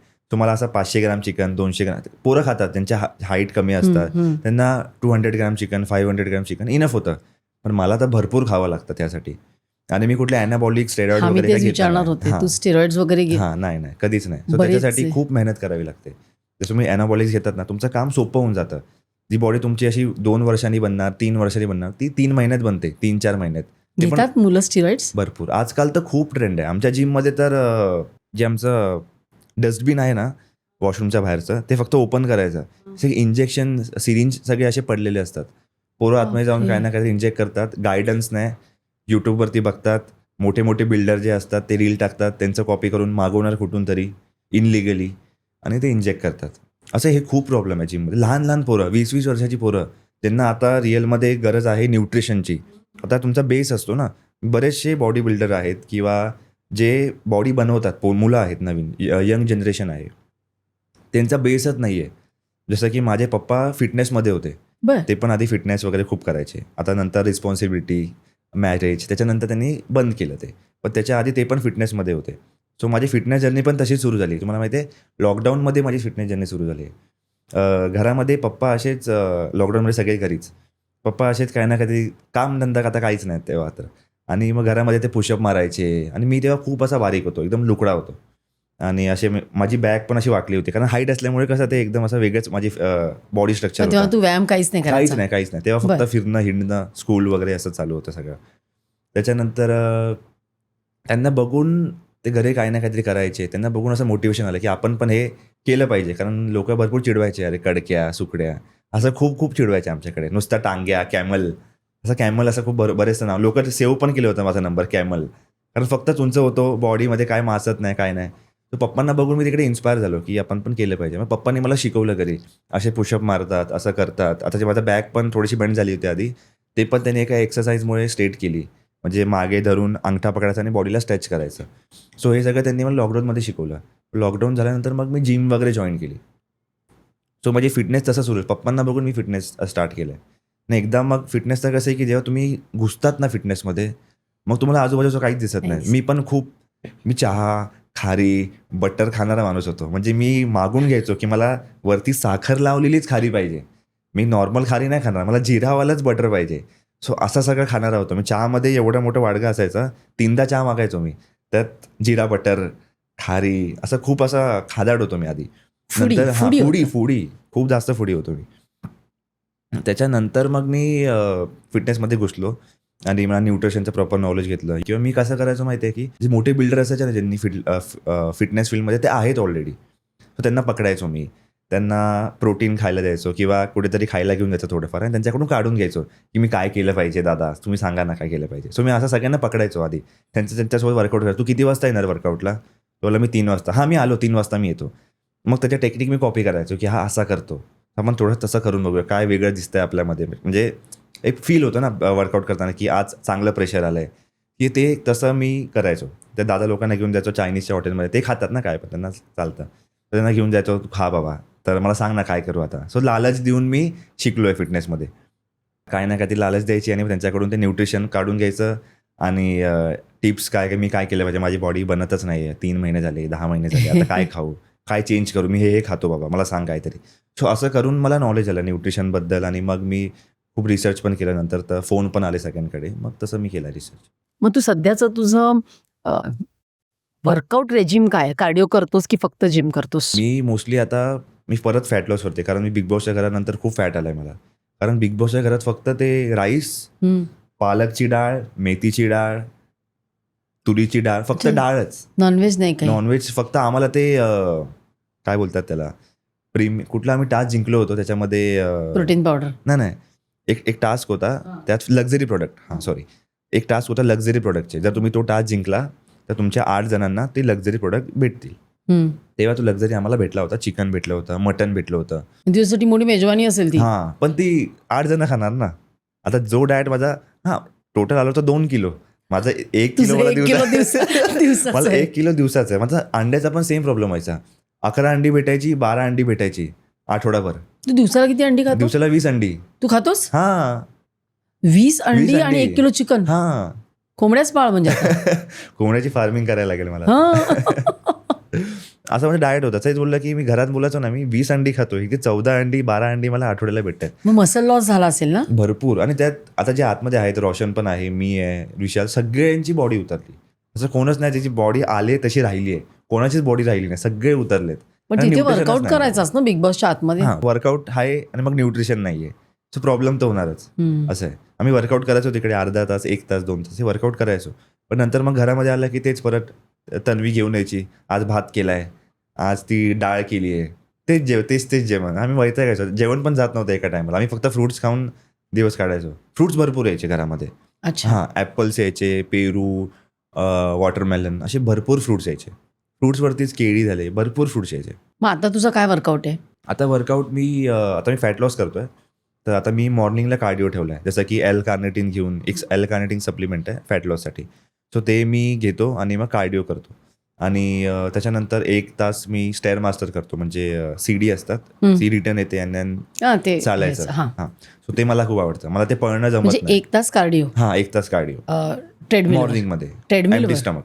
ट्रेडमिलवरती नाही. ट्रेडमिल मला वेस्ट वाटतं, की म्हणजे एकाच जागेवर धावणं. आता हे कसं तुमचं प्रॉपर होतं ना, तुम्ही सीडी चालतात ना, तर प्रॉपर तुमची अच्छा. बॉडी मुवमेंट होते, ओके. तुमचे पाय त्यामध्ये हे होतात. सो ते मला फॅट लॉससाठी खूप हेल्प केली आहे. जसं की कॉम्पिटिशनमध्ये फॅट लॉस खूप इम्पॉर्टंट आहे. सो तिकडे मला त्यांनी बॉडीने साथ दिला. जसं की आपलं हे पण असतं की काही पोरं असे असतात की आज मी हे बायसेप मारलेत तर याच्यानी बायसेप ग्रो. असं नसतं की ओमकार हे मारतोय, असे बायसेप मारतोय, म्हणजे मी पण असेच बायसेप मारले की माझे बायसेप ग्रो होणार. सो लोकांचं कसं होतं की कोणाला बघतात की हा असा करतो तर मी पण तसंच करावं. पण ते बघत नाही की ते एक्सपिरियन्स नाही येतं. तुम्ही स्वतःवरती एक्सपेरिमेंट करणार ना, की आज असा ट्राय केला तर आज काहीतरी वेगळे व्हेरिएशन्स आपल्या बॉडीसाठी कुठलं सूट होत आहेत हे बघितलं पाहिजे. ते काय करतात, कुठल्या मोठ्या इन्फ्लुएन्सरने, कुठल्या मोठ्या ॲक्टरने असं केलं आहे म्हणून मी पण तसंच करणार. त्याच्या मागची जी मेहनत आहे, दुसऱ्या पण गोष्टी जे करतात, न्यूट्रिशन झालं, ते तुम्हाला माहीत नाही ते लोक काय खात आहेत, काय इंजेक्ट करतायत बॉडीमध्ये. तुम्ही फक्त एवढंच बघणार स्क्रीनवरती 30 सेकंडचा रील, की ह्याने हे केलं म्हणजे आता हे करूनच माझी बॉडी बनणार. तर त्याच्या मागे फिरतात ते आजकाल. सो असं होतं की स्वतःचं एक्सपेरिमेंट करा स्वतःवरती, वेगळ्या वेगळ्या गोष्टी ट्राय करा, तेव्हा ते कळेल आपल्या बॉडी कुठे पिकअप देते आपली. आणि वेट ट्रेनिंग किती दिवस करतोस आठवड्यातलं? 6 डेज. 1 दिवस मी रेस्ट करतो. 6 डेज हां, वेट ट्रेनिंग yes. करतो. फक्त संडेला पण मला वर्कआउट करायचं असतं, ते मी घरीच करतो कारण जिम बंद असतात संडेला. असं होतं. कुठले मसल्स कधी करतोस, म्हणजे त्याचं रोटेशन कसं करतोस? आता मोस्टली माझा मॉर्निंगमध्ये कार्डिओ आहे. मग मी घरी जातो, न्यूट्रिशन वगैरे प्रॉपर घेतो आणि मग संध्याकाळी मला मोस्टली नाईटचं वर्कआउट खूप आवडतो. रात्री 8 नंतर 7 नंतर असा वर्कआउट मला आवडतो. कारण सकाळी एकदम असं एवढी एनर्जी नसते बॉडीमध्ये की एवढे वेट उचलू आपण, एवढं सगळं करू. तर मला मोस्टली मी बिग बॉसच्या घरात पण ना, सगळे झोपले तेव्हा मी वर्कआउट करायला जायचो, की सगळे गेले झोपायला तर रात्री प्रॉपर खायचो आणि मग वर्कआउट करायला जायचो. कारण तो रात्रीचा वर्कआउट एकदम प्रॉपर व्हायचा. सकाळी आपण थोडा सुस्त असतो, बॉडी एकदम थकलेली असते, झोप कधी पूर्ण होत नाही, तर बॉडी साथ देत नाही. मग ते असं वाटतं की नाही गेलेच बरं होतं, घरीच बसलो असतो गपचूप, असं होतं. हां, तर म्हणून मी रात्री वर्कआउट करतो. वेट ट्रेनिंग तर मी 6 डेज करतो. रोटेशन कसं करतो मसल्सचं? मोस्टली आता सिंगल करतो. अच्छा, हां, एकच मसल एकच करतो. मसल. ओके. आणि मला ती सवय लागली आता. मी आधी कसं करायचो, चेस्ट, ट्रायसेप, त्याच्यानंतर शोल्डर आणि मग लेग्स, मग बॅक आणि बायसेप असं माझं रुटीन होतं. म्हणजे वीकमधून सगळे पार्ट 2दा ट्रेन होतील असं व्हायचं. बट ते कसं की खूप असं जवळ होतं. म्हणजे चेस्ट आत्ताच मारली आहे, लगेच चेस्ट ठेवते. मग ते खूप ओव्हर ट्रेन व्हायची बॉडी. त्याच्यामुळे आता कसं प्रॉपर रेस्ट भेटते बॉडीला. चेस्ट मारली कारण आपण वर्कआउट करतोच. मी वर्कआउट करतो. खूप इंटेन्सिटीने करतो. खूप हेवी वेट, जास्त रॅपिटेशन असं करतो. सो बॉडीला टाईम भेटतो तेवढा रिकवर होण्यासाठी. आता मी चेस्ट मारली आहे ना, आता 2 दिवसांनी परत मी चेस्ट मारली. आता मसल ऑलरेडी फाटलेत आतमध्ये. 2 दिवसांनी परत त्याला फाडले. रिकव्हरी व्हायला हां, वेळ तो द्यायचा. रिकव्हरीला मी अख्खा वीक देतो किंवा काही 4-5 दिवस देतो. त्याच्याने प्रॉपर बॉडी रिकवर होते. मग परत तोडा. तोडायचं तर आहेच आपल्याला परत जाऊन. पण थोडा टाईम दिला पाहिजे बॉडीला. सो माझं रुटीन असं ठेवलं मी चेस्ट, मग बॅक, मग आर्म्समध्ये बॅक ट्रायसेप म्हणजे जेव्हा आर्म्स होणार तेव्हा बायसेप पण येणार आणि ट्रायसेप पण येणार. मग लेग्स असं ठेवलं मी. फुल रुटीन वेगळे करून ठेवलेत. आणि मग किती मिनिटं करतोस तू? मला थोडा टाईम लागतो वर्कआउट करायला. मी 2 तास घेतो प्रॉपर. 2 तास 2 एक तास. मसल? हां, एकच मसाला 2 तास घेतो मी. कारण मला रेस्ट प्रॉपर लागते. कारण जे माझे आहेत म्हणजे वेट लिफ्टिंग आहेत. मी खूप बोलतात ना आराम करतो म्हणजे ह्याच्या सेट्सच्यामध्ये. म्हणजे आता मी असं 10 किलो, 5 किलोने वेट नाही मारत मी. माझं स्टार्ट होतं 30ने, मग 40, मग 45, मग 50. मी सिंगल हँडमध्ये चेस्ट प्रेसमध्ये 50-50 100 किलो मारू शकतो आरामात. सो असं माझं रुटीन आहे. सो एवढे वेट उचलायला तुम्हाला रेस्ट घ्यावी लागते. नाहीतर तुमचं हार्टबीट खूप फास्ट होतं. त्याच्यामुळे मी प्रॉपर रेस्ट घेतो. आता हा एक सेट आहे. लगेच मी आता वेट मारलं, लगेच 1 मिनिटं थांबलो, लगेच दुसरं मारलं असं नाही. थोडं रेस्ट घेतो, 2-3 मिनिटं थांबतो, बॉडीला रिलॅक्स करतो. मग परत ती बॉडी रिकवर होते आणि मग परत आपण वेट जास्त मारू शकतो. म्हणजे खूप इंटेन्स आहे हा वर्कआउट. हां, खूप इंटेन्स आहे. आणि जे नवीन पोरं आहेत ते काय करतात माहिती आहे? लगेच करतात. म्हणजे आता हे मारलं, लगेच दुसरं, लगेच तिसरं. बॉडीला टाईमच देत नाही ते लोकं. लवकर संपून कुठे जायचं असतं मला माहीत नाही त्यांना. हां, म्हणजे मी वर्कआउट मी पण लवकर करते. तर असं होतं की मी आता आलो आहे आणि मी प्रोटीन किंवा प्री वर्कआउट वगैरे घेतला वर्कआउटच्या आधी आणि काहीतरी वॉर्मअप चालू केला. तेवढ्यात हा मुलगा येऊन काहीतरी करतो आणि घरी पण जातो. मला असं वाटतं की अरे आत्ताच आला होतास. त्यासाठी पण मी तुझ्यावर दिसतं ना ते. हां, ते it is showing on you. Right, तुझ्याकडे right. येतात की नाही लोक विचारायला कसं केलं भरपूर. पाहिजे काय? आता हे तर बिग बॉसमुळे आता लोक येतात विचारायला खूप. पण जेव्हा बिग बॉस पण नव्हतं माझ्याकडे, जेव्हा मी काहीच केलं नव्हतं, एक नॉर्मल हेअर ड्रेसर होतो मी. सो तेव्हा मी हेअर ड्रेसर होतो आणि फिटनेस मी रील्स करायचो. रील्समध्ये पण मी एवढा असा काही फेमस नव्हतो की 100, 1 मिलियन फॉलोअर्स आहे, 2 मिलियन असं काय नव्हतं माझं. नॉर्मल 20,000, 30,000 असे फॉलोअर्स होते. तर त्याच्याने पण लोक यायचे नाही माझ्याकडे फॉलोअर्स बघून पण नाही. बॉडी बघून व्हायची, भाई आप मॉडल हो क्या? आप क्या करते हो? आप ॲक्टर हो क्या? म्हणजे ते बॉडीज अशी त्यांना वाटायची की हा काहीतरी आहे. त्यांना माहीत नाही हा कोण आहे. मला पण माहीत नाही. मी नॉर्मल हेअर ड्रेसर आहे, मला माहिती आहे. तर त्यांना वाटायचं की हा कोणतरी आहे. कुठल्यातरी पिक्चरमध्ये काम करतोय किंवा सिरियलमध्ये आहे, ॲक्टर आहे किंवा मॉडेल आहे असं त्यांना वाटायचं. तर टिप्स मागायचे माझ्याकडे येऊन की भाई क्या करू अभी? मेरा ऐसा ही है. तसं ते आहे त्यांचं. सगळे येऊन विचारतात मला की आज न्यूट्रिशनमध्ये काय घेऊ मी? काय खाल्लं पाहिजे मला? कारण ते त्यांना बॉडीवरून दिसतं ना. तर त्यांना वाटतं की आयडिया घ्यावी याच्याकडून. पण आता तुला हाईट आहे म्हणून एक ॲडव्हान्टेज आहे. जेव्हा शॉर्ट असतात ना तेव्हा त्यांनी कसं काय म्हणजे मग त्यांना एक डिफिडन्स असतो. मग त्यांनी अप्पर बॉडी जास्त डेव्हलप करायला हवी का लोअर बॉडी? खरं म्हणजे डिफिकल्ट आमच्यासाठी आहे. शॉर्ट लोकांसाठी डिफिकल्ट नाही आहे. कारण शॉर्ट लोकांना काय आहे की थोडंसं खायचं आहे, थोडंसं खाल्लं तरी बॉडी अशी फुगते त्यांची. कारण शॉर्ट हाईट आहे. खायचं पण कमी आहे आणि अंगाला पण लगेच लागतं. त्यांचे शॉर्ट हेड मसल असतात. आमचे लाँग मसल आहेत. म्हणजे आम्हाला खायला पण जास्त लागणार, मेहनत पण डबल करावी लागणार त्यांच्यापेक्षा. कारण जास्त आहे ना, हाईट पण जास्त आहे, वेट पण जास्त आहे आणि बोन्स पण आमचे जे असतात हाईट आहेत त्यांचे बोन्स पण डबल बोन्स असतात आणि एकदम असे जाड वगैरे असतात. सो त्याच्यामुळे त्यांना मेहनत जास्त करावी लागते शॉर्टपेक्षा. तसे माझे मित्र आहेत शॉर्ट. माझा एक जसं बोललो मी, एक माझा मित्र आहे. म्हणजे ते बिग बॉसचा आलो होतो ना तोच. तो खूप शॉर्ट आहे. त्याची बॉडी जर कॉम्पिटिशन खेळायचं आहे, तो पण खेळतो कॉम्पिटिशन. तो फक्त 2 महिन्याआधी, 1.5 महिन्याआधी प्रिपरेशन करतो अच्छा. आणि तो स्टेजवरती जातो. मला 5-6 महिने आधीपासून करावे लागते. कारण तेवढे मसल ॲड करणं, तेवढं फॅट एवढ्या मोठ्या बॉडीवरून फॅट घालवणं, मसलला टिकवून. सो खूप डिफिकल्ट पडतं हाईटेड लोकांसाठी. आणि तुम्ही हाईटवाल्यांना बघणार ना, तर खूप कमी लोकांची तुम्हाला बॉडी दिसणार. टॉल दिसतील, बट त्यांची बॉडी, ती फ्रेम नाही दिसत. कारण ती खूप टाईम लागतो त्या गोष्टीला. खूप टाईम द्यावा लागतो. खूप न्यूट्रिशन वाईज खूप कठीण आहे हायटेड लोकांसाठी. आपण ऐकतो ना की रणवीर सिंग काय किंवा ऋतिक रोशन एकेका रोलसाठी एक वर्षभर तयारी करतात. त्यांचं मेहनत तर करावी लागते. जसं की ऋतिक रोशन आहे, त्याचा बेस क्लिअर आहे, त्याचा बेस आहे. त्याला फक्त त्याच्यावरती मेहनत करायची आहे. तर काही लोकांचा बेसच नसतो. ऋतिकचा कसा आधीपासून तो फिटनेसमध्ये आहे, डान्समध्ये आहे, त्याचा बेस आहे. त्याला काय फक्त थोडं न्यूट्रिशन टाकायचं आहे, थोडं फॅट काढायचं आहे. ऑलरेडी आतमध्ये सगळं आहे, मसल्स आहेत, ॲब्स आहेत, सगळं ते बाहेर येणार. फॅट गेलं की तुमच्या आतले जे मसल्स आहेत ते बाहेर दिसणारच आहेत. आता माझा पण बेस झालेला आहे. आता मी फक्त फॅट लॉस केलं की माझे मसल्स परत तसे बाहेर येणार, ॲब्स परत दिसणार, फ्रेम चांगली दिसणार. सो तेच आहे, तुमचा बेस क्लिअर पाहिजे. आणि आजकाल लोक काय बेस बनवत नाही, ॲनाबॉलिक्स घेतात. मग ते जेव्हा ॲनाबॉलिक्सचा असर उतरतो तेव्हा तुम्ही साप एकदम असे लुकडे होतात, गाल आतमध्ये जातात, असं वाटतं की आजारी आहे. नाही पण स्टिरॉइड असं पण खूप धोकादायक आहे. धोकादायक आहे. मला असे माहिती आहेत पेशंट की ज्यांची किडनी डॅमेज झाली आणि बरंच डॅमेज होतं बॉडीला. डॅमेज पण होतं. आणि कसं होतं की जे ॲनाबॉलिक्स घेतात, जसं की इंजेक्टेबल, का घेऊ नये हे सांग आपल्या का लोकांना. घेऊ नये म्हणजे बेसिकली तुम्ही इंजेक्ट करतात, त्या स्टेरॉइड जे असतं ते बनलेलं असतं घोड्यांसाठी, जे डॉग्स आहेत त्यांच्यासाठी ते ॲनाबॉलिक्स असतात. ते ॲनाबॉलिक्स कुठेच असं नाही की ह्युमनला तुम्ही मारू शकतात, असं कुठेच नाही आहे. जे ॲनाबॉलिक्स पण असतात तुम्ही बघितल्यात डोळ्याने, घोड्याचं चित्र, कुत्र्याचं चित्र, हे सगळे डॉग्स विक्सचं असतं, ते सगळं त्यांच्यासाठी असतं ते बनलेलं. मुलं घेतात. सो ते सगळं असतं. आणि हे लोक काय करतात की इंजेक्ट करतात, गायडन्स नाही, काय नाही.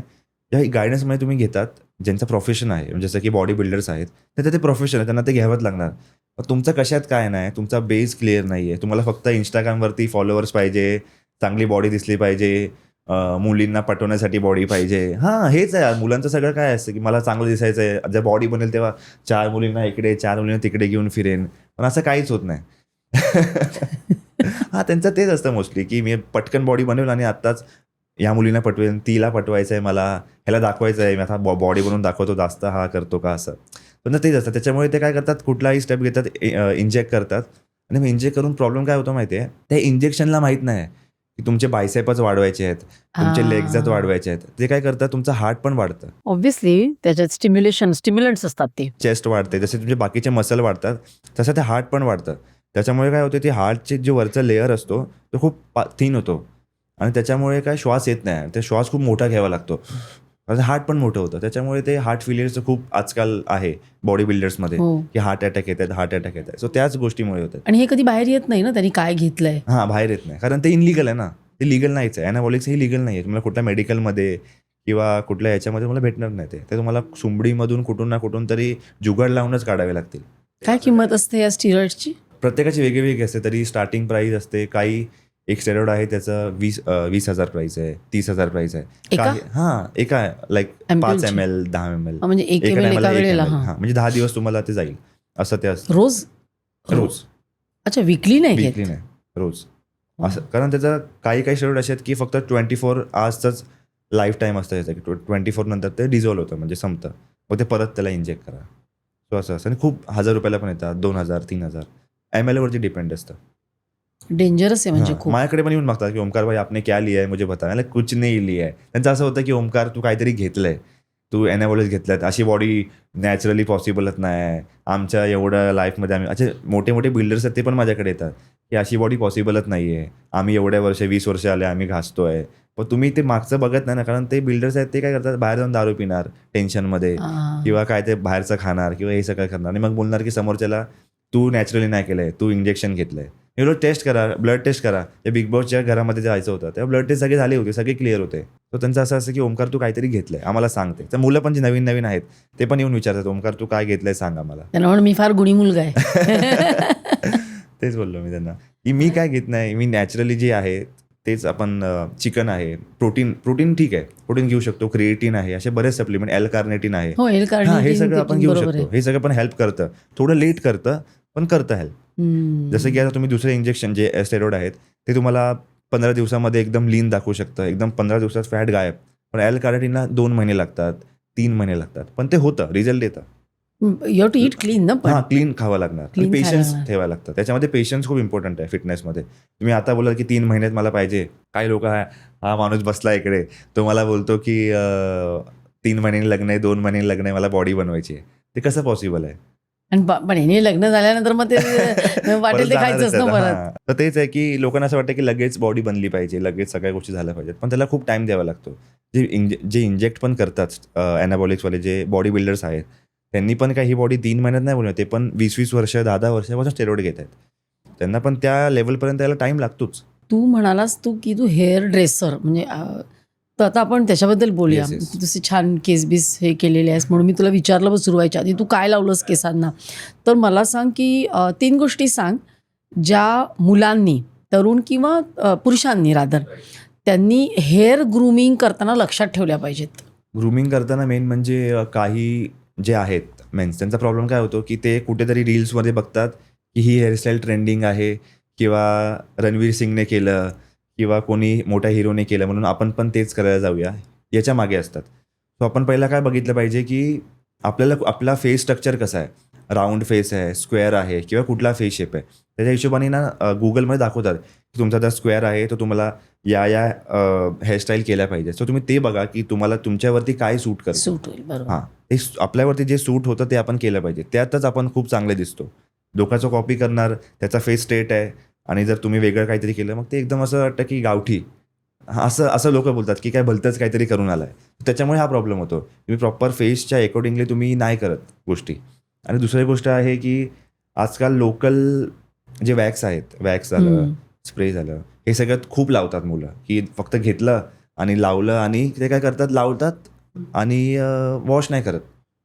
म्हणजे तुम्ही आता मी आता हे लावलंय, तर मी हे थोड्या वेळानंतर किंवा झोपायच्या आधी वॉश करणार. सो ते मुलं काय करतात की लावतात, तसेच झोपतात, त्याच्यावरतीच झोपतात वॅक्स लावून आणि दुसऱ्या दिवशी वॉश करतात, किंवा ते कधी कधी वॉश पण नाही करत. तर त्याच्याने प्रॉब्लेम काय होतो, तुमचा घाम येतो, स्वेट येतो ना, तेव्हा ते घाम उतरून तुमच्या रूट्समध्ये जातं. मग हेअरफॉल, ग्रे हेअर असं होतात. आणि लोक काय ब्लेम करतात कंपनीला की वॅक्स लावू नको, तुझे केस पांढरे पडतील, तुझं टक्कल पडेल. तर प्रॉब्लेम हा आहे की तुम्ही ते वॉशच नाही करत. तर मी लावलं, तुमचं काम झाल्यानंतर तुम्ही वॉश करा झोपायच्या आधी, कारण झोपेमध्ये तुटतात ना केस, ते कडक होतात, त्याच्यावरती तुम्ही केस तुमचे मूव्ह करणार, बॉडी मूव्ह होते, मग ते तुटतात केस आणि मग ते रूट्सवरती गेलं की हेअरफॉल वगैरे होतो. सो मेन काय की तुम्ही यूज करणं काय हे नाही म्हणजे असं त्याच्याने बोलतात ना हेअरफॉल नाही होणार, ग्रे हेअर नाही होत, कारण आपण ते रूट्सवर लावतच नाही. पण जेव्हा स्वेट येतो तेव्हा ते रूट्सवरती येतं आणि मग तुम्ही ते वॉशच नाही करणार, तर त्याच्याने ते हेअरफॉल वगैरे होतो. आणि तिसरी गोष्ट आहे की लोकल शॅम्पूज, तुम्ही सनसिल्क लावणार, क्लिनिक प्लस लावणार, कुठलाही असा लोकल ब्रँड आहे ना तो तुम्ही यूज करणार, तर तुमचा हेअरफॉल होणारच आहे. किंवा बोलतात ना डॅन्ड्रफ झाला, कारण तो शॅम्पू प्रॉपर निघत नाही, किंवा सल्फेट अँड पॅरेबन खूप जास्त असतो शॅम्पूमध्ये. त्याच्यामुळे काय होतं, तुमचे केस राट होतात, एकदम थिक होतात, पोरस होतात. केसातलं जे मॉइश्चर असतं, नॅचरल मॉइश्चर खूप इम्पॉर्टंट असतं केसांसाठी, तर ते पण तुम्ही घालवतात. कारण आपण जे ऑइल लावतो बाहेरून ते तर रूटसाठी असतंच. तेल म्हणजे लावायचं का केसांना? तेल लावायचं, बट कसं लावायचं, वॉश आज तुम्ही वॉश करणार आहात तर त्याच्या 2 तास आधी लावलेलं चालतं. 2 तास 3 तास आधी तुम्ही लावा आणि वॉश करा. काही लोक काय करतात की रात्री लावतात, दिवसभर रात्रभर ठेवतात डोक्यांमध्ये, त्याच्यामुळे काय रूट तुमचे सॉफ्ट होतात. ऑइलचं काम काय असतं, रूटला मॉइश्चर देणं, सॉफ्ट करणं, मग ते लगेच वॉश करायचं. तुम्ही काय रात्रभर ठेवणार, ते एकदम सॉफ्ट होणार, मग ते थोडं सुद्धा खेचलं किंवा काय केलं ब्रेक होईल. तर ब्रेक होतात, रूट्समधून निघतात बाहेर. सो हा प्रॉब्लेम होतो की लावून ठेवतात, बाहेर फिरतात कुठे पण. आता समजा तेल लावलं आणि बाहेर कुठेही फिरायला गेलो तर डस्ट बसणार, धूळ बसणार, मग ती निघत नाही केसांमधून, मग डॅन्ड्रफ होतो, हा सगळा प्रॉब्लेम होतो. त्याच्यामुळे काय की तुम्ही ऑइल पण लावलं ना, वॉश करणार आहात, तुम्हाला माहिती आहे की आता मी वॉश करणार आहे, त्याच्या 3 तास अगोदर लावा, 4 तास अगोदर लावा, तिकडेच बसा, गावभर फिरू नका ऑइल लावून. ऑइल लावा, थोडं ठेवा आणि मग थोडासा मसाज करा, मसाज वगैरे असेल तर थोडा मसाज करा आणि मग वॉश करून टाका त्याला प्रॉपर. पण काय होतं, ऑइल प्रॉपर निघालं नाही तर तुम्हाला हेअरफॉल होऊ शकतो, त्याच्यानंतर डॅन्ड्रफ होऊ शकतो, अशा बऱ्याचशा गोष्टी आहेत.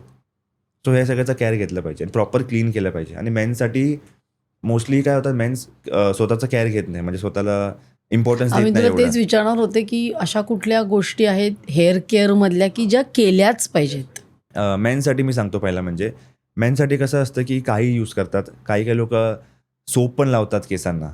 जे मेन्स आहे त्यांना काय फरकच नाही पडत, जे दिसलं ते लावा, कसंही करा, काहीही करा. आता आजकाल तर खूप अवेअरनेस आहे, जे काही लोक ज्यांना नॉलेज आहे ते लोक शॅम्पू वगैरे यूज करतात, पण त्यांना बाकीच्यांना जे नॉलेज नाही आहे ते सोपच यूज करतात केसांना अजून. सो मेन काय होतं की सल्फेट पॅरेबन खूप जास्त असतो सोपमध्ये वगैरे, त्याच्यामुळे काय होतात, केस विरळ होतात लवकर आणि केसातलं नॅचरल जे मॉइश्चर असतं ते निघून जातं. जे तुमचं नॅचरल मॉइश्चर असतं ना ते पाहिजे असतं केसांसाठी, तुम्हाला ग्रो करायला, केसांचं शाईन झालं. नॅचरल ऑइल खूप इम्पॉर्टंट आहे. तुम्ही बाहेरून लावतात ना ऑइल, त्याच्यापेक्षा जास्त तुम्हाला नॅचरल ऑइल पाहिजेच. तर ते नॅचरल ऑइल तुम्ही वॉश करून 10 वेळा तो शॅम्पू करून, सोप करून ते काढून टाकतात आणि रोज वॉश करतात. मेन म्हणजे रोज वॉश करायची गरजच नाही आहे. अच्छा, रोज नाही काही करायचं? लोक मी बघितलं की रोज साबण लावला, रोज शॅम्पू केलं, रोज वॉश करतात केसांना, जे मेन्स आहेत. पण त्यांना गरजच नाही आहे. तुमचे केस घाणेरडे झालेच नाही आहेत, डर्ट पकडलीच नाही आहे, एकदम ड्राय वाटत आहेत, तर नका करू. थोडं ऑइली, जे नॅचरल ऑइल येऊ द्या केसांमध्ये, ते इम्पॉर्टंट आहे. तो नॅचरल सिबम असतो ना, तो खूप इम्पॉर्टंट असतो केसांसाठी. तर ते तुम्ही येऊनच देत नाही, लगेच दुसऱ्या दिवशी काढणार. म्हणून ते मोस्टली काय होतं की वॉश करून रेग्युलरली वॉश करून ते केस मग ते विरळ होतात, मग टक्कल पडतं. हे पण रिझन आहे बोलण्यासाठी की पण किती वेळा वॉश केला पाहिजे हेअर वॉश? प्रत्येकावरती डिपेंड आहे. आता जसं की माझे केस ऑइली नाही आहेत, माझे रूट्स एकदम ड्राय आहेत, तर मी आठवड्यातून 2दाच वॉश करतो. मला गरजच नाही पडत. मी वर्कआउट वगैरे करतो, पण मला घाम जास्त येत नाही. आता जिम्समध्ये तर AC असतो, सो घाम जास्त येत नाही. कार्डिओ वगैरे केलं तर कधी येतो, नाही तर नाही येत. सर तुम्हाला तुमचं स्वतःचं बघायचं आहे की तुम्हाला म्हणजे तुमचं स्कॅल्प ऑइली आहे का ड्राय आहे. त्यांचं ऑइली आहे त्यांना एक दिवसाआड वॉश करावंच लागणार. म्हणजे आज वॉश केलं, एक दिवस सोडा, परत वॉश करा, असं करावंच लागतं, कारण ते ऑइली होऊन जातात आपोआप. सो बघितलं पाहिजे की स्कॅल्प कसा आहे, ड्राय आहे की ऑइली आहे, त्या हिशोबाने आपण डिसिजन घेतो. आणि महिलांनी काय करायचं, ज्यांचे खूप लॉंग हेअर आहेत त्यांनी? जे फिमेल आहेत ते ज्यांचे लॉंग हेअर आहेत ना, ते मोस्टली तर वॉश खूप कमी करतात. मी बघितले, जसं की मी फील्डमध्ये होतो ना, ते वीकमधून एकदाच वॉश करतात. ते ठीक आहे, पण चांगलं आहे त्यांच्यासाठी, कारण एवढी केस वॉश करणं किंवा काय करणं खूप डिफिकल्ट होतं. आणि आजकाल लॉंग हेअर खूप ठेवतच नाहीत. ती किरकिरेत नको असं त्यांचं असतं की लॉंग हेअरचं टेन्शनच नको, एवढं कोण मेंटेन करणार आहे. आजकालच्या जे मुली आहेत ते मोस्टली जॉब्स असतात त्यांचे, कुठल्या स्पोर्ट्समध्ये असतात, सो त्यांना ते मेंटेन करू शकत नाही. ते मोस्टली शॉर्ट हेअरच प्रिफर करतात. सो ते इझी पडतं त्यांना मेंटेन करायला. आणि पण त्यांचं पण सेमच आहे. जसं की ते पण काही प्रोडक्ट लावतात, मूज लावतात किंवा काय लावतात, ते पण वॉश करत नाहीत आणि असेच झोपून जातात. त्याच्याने पण हेअरफॉल वगैरे होतो, ते पण रूट्स खराब करतं केसांचा. आणि एक फिमेलमध्ये मी एक प्रॉब्लेम बघितला आहे, जसं की मी हेअर स्टायलिस्ट होतो. मी एक प्रॉब्लेम बघितला आहे की हीट टॉंग्स, हो. आयनिंग हे भरपूर करतात. हे केलं पण पाहिजे, म्हणजे ज्यांना कुठे जायचं असतं त्यांनी केलं पाहिजे, पण त्याच्या आधी हीट प्रोटेक्शन यूज नाही करत. म्हणजे काय वापरायचं? हीट प्रोटेक्शन एक स्प्रे असतो, तो जेव्हा आपण टूल्स यूज करतो, heat tools, ironing, tongs, dryer, blow dryer, असं कुठलेही हीट टूल आपण यूज करतो ना, त्याच्या आधी हीट प्रोटेक्टर म्हणून एक असतो स्प्रे, तो तुम्ही सेक्शन वाईज 2 सेक्शन किंवा 3 सेक्शनमध्ये येऊन स्प्रे करायचा आणि त्याच्यावरती तुम्ही हीट यूज करा.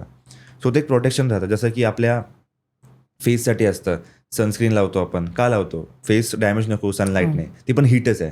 तसं ही पण एक हीटच आहे. सो ते डॅमेज नको व्हायला म्हणून ते आपण स्प्रे करतो, हीट प्रोटेक्शन स्प्रे. सो ते आजकाल कोणच नाही करत. फक्त त्यांना टॉंग्स करायचे आहेत, घाई म्हणून स्प्रे नाही केला, असे टॉंग्स केले, त्याच्यावरती स्प्रे मारला, मग काय अर्थच राहत नाही. सो आधी तुम्ही प्रॉपर हीट प्रोटेक्शन स्प्रे करा आणि मग त्याच्यावरती टॉंग्स करा, आयनिंग करा, काहीही करा. आणि सिरम कधी लावायचं का? म्हणजे सिरम 2 प्रकारचे असतात. जसं मी बोललो की एक हीट प्रोटेक्शन पण सिरम असतं, ते पण तुम्ही यूज करू शकतात आधी, आणि नंतर पण ते हीट प्रोटेक्शनला यूज करू शकतात. काही असतात शाईनसाठी, फक्त शाईन, एक फिनिशर म्हणून असतं शाईन, मग ते तुम्ही टॉंग्स नंतर थोडंसं लावलं तर ते शायनी वाटतात. आणि जर फ्रिझी असले केस तर? बरं, माझे जरा फ्रिझी आहेत, काय करायचं मग? फ्रिजीसाठी पण ऑप्शन आहेत की सिरम आहे, सिरम नंतर स्प्रे येतो, एक शाईन स्प्रे असतो, त्याच्याने पण तुमचा फ्रीज म्हणजे टेम डाऊन होतो खाली, तर ते पण तुम्ही यूज करू पण ते शकता. तात्पुरतं ना? तात्पुरतं. फ्रीजसाठी तुमचं असं परमनंट असं काहीच नाही. तुम्हाला काही हेअर नाही. केअर प्रॉपर करावीच लागेल. म्हणजे proper sulphate free shampoo, proper नरिशमेंटसाठी एक चांगला डीप नरिशमेंट मास्क असतो, कंडिशनर नाही.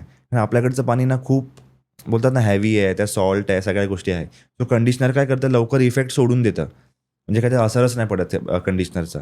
शॅम्पू केला, कंडिशनर केलं, कंडिशनर ते पाण्यासोबतच निघून जातं. तुम्हाला काहीतरी हॅवी पाहिजे केसांसाठी, ज्यांचे थिक आहेत. Mask. So deep nourishment mask असतो, तो तुम्ही अप्लाय करा, 5-10 मिनटं ठेवा, प्रॉपर नरिशमेंट भेटेल ना, तर तुमचे आपोआप ते फ्रीज कमी होणार. ते दिवसेंदिवस कमी होत राहणार. तसं आहे ते. सिरम तुम्ही यूज करा, ते बेस्ट आहे. हल्ली ना शॅम्पू आणि कंडिशनर मिक्स एकत्र येतं, ते नाही. योग्य नाही ना? मला पण तेच वाटतं. कारण मास्कचं कंडिशनर आणि मास्कचं कसं आहे, ती रूट्सवर नाही लागलं पाहिजे. तर तेच तुम्ही शॅम्पूमध्ये कंडिशनर आहे, तोच तुम्ही रूट्सवर लावणार आणि फोम करणार, ठेवणार त्याला, सो ते हार्मफुल असू शकतं. तर मास्क आणि कंडिशनर हा प्रकार फक्त लेन्ससाठी बनलेला आहे, रूटसाठी नाही. बरेचसे मास्क आहेत जे रूट्सवर लागले आणि तुम्ही ते प्रॉपर नाही काढले, तर त्याच्याने तुमचं स्कॅल्प लवकर ऑइली होतं, डॅन्ड्रफ क्रिएट करतं, हेअरफॉल करतं. असे मास्क आहेत बरेच की तुम्ही लावणार, चुकून रूट्सवर राहिले तर डॅन्ड्रफ होणार, हेअरफॉल होणार, अशा बऱ्याच गोष्टी आहेत. तो तुम्ही प्रॉपर केअर घेऊनच फक्त लेन्थला लावा आणि रिन्स करा, एवढंच आहे. तू ना सोशल मीडिया इन्फ्लुएन्सर आहेस, म्हणूनच मला हा प्रश्न विचारायचा आहे. 2026चे हेअर ट्रेंड्स काय आहेत? हेअर ट्रेंड्समध्ये मोस्टली आजकाल बँग्स खूप चालल्या आहेत. कर्टन बँग्स, कोरियन बँग्स जे असे असतात, दोन्ही साईडने फ्लॉन्ट करता येतात. स्त्रिया म्हणजे मुलींमध्ये असे कर्टन बँग्स झाले. त्याच्यानंतर layers, long layers, butterfly haircut असं बोलतात लेयर्सला. या सगळ्या गोष्टी ट्रेंडिंग आहेत. पण त्यात पण कसं आहे की तुम्ही बघितलं पाहिजे की तुमचा फेस स्ट्रक्चर कसा आहे, त्या हिशोबाने तुम्ही हेअरकट केला पाहिजे. जसं की हेअरस्टायलिस्ट आहेत आजकाल खूप, जे शिकलेले आहेत हेअरस्टायलिस्ट, ते तुम्हाला सजेस्ट करतात. जर तुम्ही माझ्याकडे येतात, तुम्ही बोलणार मला की मला एवढे बँग्स करून द्या, तर मी ॲज अ हेअर ड्रेसर तुम्हाला नाही सांगणार. पण तुमचा फोरहेड खूप छोटा आहे. हम्म. जर असं कुठला येतो क्लायंट आणि त्याचा फोरहेड खूप छोटा आहे, तो बोलतो मला एवढ्या बँग्स करून दे, पण सूट नाही करत ते तुमचे असे वेगळेच, तुमचं पार्टिंग आहे मध्ये, तर ते वेगळेच असे स्टँड आउट होणार. सो ते नाही केलं पाहिजे. सो आम्ही सजेस्ट करतो क्लायंटला की तुम्ही असे बँग्स नका ठेवू, तुम्ही दुसरं काहीतरी ट्राय करा. अशा आम्ही फोनमध्ये दाखवतो की ही स्टाईल तुमच्यावर सूट करेल, तुम्ही हे करा. तुम्ही जे घेऊन आलात घरून, तुमचा जो रेफरन्स आहे तो नका करू, कारण तो तुमच्या चांगला नाही दिसणार. कारण आज कसं होतं की आम्ही सेट करून देतो, म्हणजे जसे जे हेअरस्टायलिस्ट आहेत ते सेट करून देतात एका दिवसापुरती, पण ते तुम्हाला मेंटेन करायचं आहे ना रोज. तुम्ही रोज थोडी आमच्याकडे येणार आहे ड्रायरमध्ये रोज ब्लो ड्राय करायला किंवा काय करायला. सो हा प्रॉब्लेम होतो. ते तेव्हा त्या जोशमध्ये करून जातात की मी मस्त वाटेल, मला छान वाटेल, तुम्ही करा काय. असे काही क्लायंट येतात की नाही चांगलं नाही दिसलं तरी चालेल, तुम्ही करा, मला करायचंच आहे. जिद्दी असतात की, कारण हेअर ड्रेसरला प्रॉपर नॉलेज असतं तुमच्यावर उद्या काय दिसणार आहे. कारण आज तर त्याला माहिती आहे की आज चांगलंच दिसणार, कारण तो आज सेट करतोय केस. पण नंतर जाऊन त्याला माहिती आहे की एकदा वॉश केले नंतर 12 वाजणार आहेत. तो समजवतो त्यांना की असं नका करू मॅम, तुमच्यावर चांगलं नाही वाटणार, नंतर तुम्हाला मेंटेन करता नाही येणार. पण काही काय की करायचंच आहे, मला करायचंच आहे. मग नंतर प्रॉब्लेम होतो त्यांना सेट करायला. मग ते असे बँग्सला एका साईडला ही क्लिप, दुसऱ्या साईडला दुसरी क्लिप लावून ठेवून देतात. ते फ्लॉन्ट करतच नाही, कारण ते पार्टिंग आहे ना मध्ये, तो तेरे नाम होऊन जातं. एक इकडे एक इकडे असं होतं, तर ते प्रॉपर दिसत नाही. आणि पुरुषांमध्ये काय ट्रेंड्स असतील मेन? पुरुषांमध्ये ट्रेंड आजकाल फेड खूप चालू आहे. झिरो फेड खूप इझी मेंटेन आहे. झिरो फेड म्हणजे? झिरो फेड मीन्स इकडून फुल फेडेड असतं. हम्म. आणि आजकाल मुलेट पण खूप फेमस आहे. मुलेट म्हणजे ओल्ड हिरोज ठेवायचे, फक्त इकडूनच झिरो असायचं. झिरो म्हणजे शॉर्ट हेअर आणि मागून एकदम मोठे, पुढून छोटे असे मुलेट टाईप. जसं की जॅकी श्रॉफ ठेवायचा त्याच्या ह्याच्यामध्ये, की मागून एकदम झिपरे आणि मागून मागून वाढवायचे एकदम म्हणजे? असे मोठे आणि पुढून एकदम छोटे. पण So- तुझी स्टाईल केली ट्रेंडिंग आहे का? नाही, ही माझी बेसिक आहे. जसं मी बोललो तुम्हाला, फेसवरती जे चांगलं वाटेल ते केलं पाहिजे. सो माझ्या फेसच्या हिशोबाने हे प्रॉपर माझ्या फेसला स्ट्रेट दाखवतं. माझा ओव्हल फेस आहे, सो त्या फेसला एकदम स्ट्रेट दिसावसाठी मी केस स्टँड आउट करतो आणि साईडने प्रेस करतो, तुझा प्रॉपर फेस वाटतो. तर त्या हिशोबाने आपलं केलं पाहिजे. जसं की ट्रेंड आहे म्हणून, की हा ट्रेंड चालू आहे म्हणून मी केलं, पण ते स्वतःवर सूट झालं पाहिजे. तुमची पर्सनॅलिटी काय आहे, तुम्ही काय केलं पाहिजे. आता कसं होतात की मुलेट करतात, एकदम झिरो हेअरकट करतात, मागून मोठे ठेवतात आणि फॉर्मल्स घालतात. सो ते फॉर्मल लुकसाठी एक फॉर्मल हेअरकट असतो ना, एक प्रॉपर सेट हेअर. आणि मुलेट म्हणजे थोडंसं मॅसी असतं. मग ते असं इकडून वेगळा माणूस वाटतो आणि इकडून खालचा माणूस वेगळा वाटतो. जे बघणारे आहेत, ज्यांना स्टाईल माहिती आहे, फॅशन माहिती आहे, ते असं वाटतं की हा तोंड वेगळं दिसतंय, वरची स्टाईल वेगळी दिसते, खालचे कपडे एकदम डिसेंट आहेत. सो ते मॅच नाही करत. ते मॅच करण्यासाठी तुम्हाला प्रॉपर तुमच्या जी फील्ड आहे, जसं की जे 9 to 5 वाले जॉबवाले आहेत, त्यांनी एक डिसेंट हेअर ठेवले पाहिजेत. म्हणजे कसे ठेवायचे त्यांनी साईडून फेड केले, मागून पण फेड केले, प्रॉपर एक साईडचा भांग असतो तो प्रॉपर सेट करून ठेवले तर छान वाटतात ते केस. फॉर्मल पण झालं आणि कधी पार्टी असेल तर थोडेसे वरती करा स्पाइक्स, ते पार्टी वेअर पण होऊन जातं. मग पूर्वी अशी स्पाइक्सची फॅशन होती ना, आता आहे का स्पाइक्स तर all time favourite. All time? हां. पण मग इथे झिरो ठेवायचं का? हां, इकडून शॉर्ट, म्हणजे जसं की तुमचा फेस असेल त्या हिशोबाने झिरो पण चालू शकतं. 1 नंबर आपण बोलतो आमच्या ह्याच्यामध्ये, 1 नंबर ठेवा किंवा 2 नंबर ठेवा. सो तसा तुम्ही ठेवू शकतात. स्टाईल कसं असतं, आता मुलेट झालं जसं मी तुम्हाला सांगितलं, मुलेटमध्ये पण झिरोने पण होतं मुलेट, 1 नंबरने पण मुलेट होतं, 2 नंबरने पण होतं. सो ते आपल्यावर डिपेंड आहे की आपल्याला कसं करायचं आहे. आणि हेअर कलर केला पाहिजे का? कलर ना, हां, किंवा स्ट्रिक्स म्हणा किंवा स्टिक्स जे मेल आहेत त्यांच्यासाठी मी आजकाल कसं होतं की ते घाबरतात की काही करायला, अरे छपरी वाटेल माझ्यावरती, लोक हो, काय आणि बोलतील. वाटतं खरं म्हणजे. सो मोस्टली काय होतं की आजकाल जे लोकल पार्लरवाले आहेत किंवा जे लोकल सलॉनवाले आहेत, ते काय करतात, ब्राऊन शेड करायला जातात आणि गोल्डन होतात, कारण ते ब्लीच लावतात ना. सो जे प्रोफेशनमध्ये प्रॉपर आहे, त्यांनी एज्युकेशन घेतलं आहे या हेअर फील्डमध्ये, त्यांना माहिती आहे की ब्लीच करून काय होणार नाही, एक डिसेंट कलर. मी पण मध्ये कलर केला होता, बिग बॉसच्या घरात जायच्या आधी मी पण 3दा कलर केला होता, पण ते चांगलं वाटत होतं. मी एकदम डिसेंट शेड, ब्राऊन शेड, फक्त तुम्ही सनलाईटमध्ये जाणार तेव्हा तो ब्राऊन रिफ्लेक्ट फुल करणार. केलेलास? फुल नाही, टॉपला फक्त. पण तो ब्राऊन असा होता की एकदम माइल्ड. डार्क चॉकलेट कसं असतं आपलं, तुम्ही सनलाईटमध्ये जाणार तेव्हाच तो रिफ्लेक्ट करणार, असं नाही एकदम ब्लॉन्ड सोनेरी, असं काहीच नाही करायचं. कारण मोस्टली काय करतात, काहीतरी करायला जातात आणि वेगळंच काहीतरी होऊन जातं. सो मेन्सनी कलर केला पाहिजे. खूप चांगले चांगले एक्सपेरिमेंट आता आले आहेत मार्केटमध्ये. ब्राऊन झालं, रेडिश, वाईन शेड आहे. वाईन शेडमध्ये काय होतं मोस्टली तुम्ही सनलाईटमध्ये जातात ना तेव्हाच तो वाईन शेड रिफ्लेक्ट करतो. सनलाईटमधून जेव्हा तुम्ही बाहेर येणार तेव्हा तुमचे केस डार्कच दिसतात नॅचरल. जेव्हा सनलाईटमध्ये जाणार तेव्हा मस्त रिफ्लेक्ट वगैरे करतात. सो ते तुम्ही सगळे एक्सपेरिमेंट मेन्सनी केले पाहिजेत. पण मेन्स आजकाल घाबरतात खूप की माझे केसच जातील. नाही, असं नाही, असं वेगळं वाटेल, असं त्यांना सवय नाही अजून. कसं होतं की मी पण करत नव्हतो स्वतः. मी एक हेअरस्टायलिस्ट आहे. जेव्हा मला 5-6 वर्ष झाली बरोबर. मी 4थ्या किंवा 5व्या वर्षाला कलर केला आहे. त्याचे जे फील्डमध्ये होतो मी 3-4 वर्ष तेव्हा मी कलर केला नाही. मी 4थ्या किंवा 5व्या वर्षाला मी कलर केला आहे. कारण तू नंतर एंटरटेनमेंटमध्ये आलास ना. हां, तसं मला एक्सपेरिमेंट करायचं वाटलं की काहीतरी आपण वेगळं करूया, काहीतरी थोडंसं असं काहीतरी चेंज करूया, सेम वाटतोय. तर तेव्हा गोव्याला जायचं होतं, तेव्हा मी म्हटलं काहीतरी ब्राऊन करून जाऊ. खूप मस्त वाटलेला शेड तो पण आता कट होऊन गेलाय बाहेर. आणि फिमेल्सनी कशा प्रकारे हेअर कलर केले पाहिजे, म्हणजे मला सांग कुठल्या एजमध्ये काय चांगलं दिसतं फिमेल्सला? आता एज वाईज जसं की कॅरी करतात त्याच्यावरती आहे. आता ज्या फिमेल एजेड आहेत बट फेअर आहेत तर ते ब्लॉन्ड खूप चांगलं कॅरी करू शकतात. जे फेअर आहेत त्यांनी मोस्टली ब्लॉन्डच्या साईड जावं, कारण ते फेसला तुमच्या अजून ब्राईट करतं, एक मस्त लुक देतं. आणि ज्यांचा थोडंसं ब्राउनिश टोन आहे किंवा थोडंसं आहे त्यांनी रेड्समध्ये जावं. ते एक प्रॉपर खूप छान वाटतं. वाईन शेड असं बोलत नाही की रेड एकदम फायर रेड असावा, म्हणजे एकदम लाल भडक असं नाही. वाईन शेड म्हणजे थोडं रेड आणि व्हायलेटचं कॉम्बिनेशन असतं. सो त्याचे हायलाईट्स केले किंवा त्याचं ग्लोबल केलं तर खूप छान वाटतं. आणि रेड आणि व्हायलेटचं मिक्सचर असतं ग्लोबल किंवा हायलाईट्स पण खूप छान वाटतात. पण तेच आहे की आज तुम्ही ब्लॉन्ड केला पण तुम्ही उद्या जाऊन केसांना वॉश केलं आणि ड्राय पण नाही केलं, असेच राहिले, मग ते केस असे एकदम फ्रीझी वाटतात, खूप ड्राय वाटतात. सो तेच आहे तुम्ही करा कलर पण मेंटेन केलं पाहिजे. तुम्ही असेच केसांना सोडून देतात, काय स्टाईल नाही करत, ते तसेच राहतात. मग ते लोकांना असं वाटतं की अरे काय केलंय नाही, खूप वाईट दिसतंय. तर तुम्ही त्याच गोष्टीला स्टाईल करून ठेवणार तर लोकांना वाटतं अरे ब्युटिफुल, खूप छान वाटतंय. सो तेच हा फरक आहे. काही लोक फिमेल लोक म्हणजे कलर करतात पण proper colour protection shampoo use नाही करत. मग तो कलर 1 महिन्याने लाईट होतो, फेड होतो, केस फ्रिझी होतात. मग ते कलरला दोष देतात की अरे इकडून मी कलर केला होता चांगला झालाच नाही, त्यांनी बरोबर केलाच नाही, त्यांनी काय माहिती काय लावलं मला. सो हा प्रॉब्लेम खूप आहे की तुम्हाला सांगितलं आहे हेअरड्रेसरने की तुम्ही शॅम्पू तुमचा चेंज करा, तुम्ही सल्फेट फ्री शॅम्पू यूज करा, तुम्ही कलर प्रोटेक्शन शॅम्पू यूज करा, तुम्ही चांगला मास्क यूज करा. पण तुम्ही कुठेतरी पैसे वाचवायला जातात किंवा नको मी आधीचं आहे तेच यूज करते. कारण पार्लरवाले खपवतात त्यांची प्रोडक्ट्स, हे घ्या करून. ते असं नाही, जसं की काही आहेत आहे ना म्हणायचं आहेत काही की त्यांचं कसं असतं की टार्गेट असतं त्यांना की की इतना तो बेचना ही है तुमको. हां, असं असतं बऱ्याच सलूनमध्ये. मी असे काही सलूनमध्ये जॉब पण केलाय पण तिकडे मला जमलं नाही. कारण ते कसं आहे की नाही, पण कसं आहे की जर समोरच्याला नीडच नाहीये, एक्झॅक्टली, जर तुमच्याकडे ऑलरेडी घरी शॅम्पू पडलाय कलर प्रोटेक्शन, तुम्हाला माझा शॅम्पू का चिटकवू मी? तुमच्याकडे ऑलरेडी आहे तोच तुम्ही यूज करा. तुम्हाला उगाच कशाला मी सांगू की हा शॅम्पू घ्या जो ऑलरेडी तुमच्या घरी पडलेला आहे. सो ते आहे माझं की ज्यांना गरज आहे खरं. आता जे काही क्लायंट येतात माझ्याकडे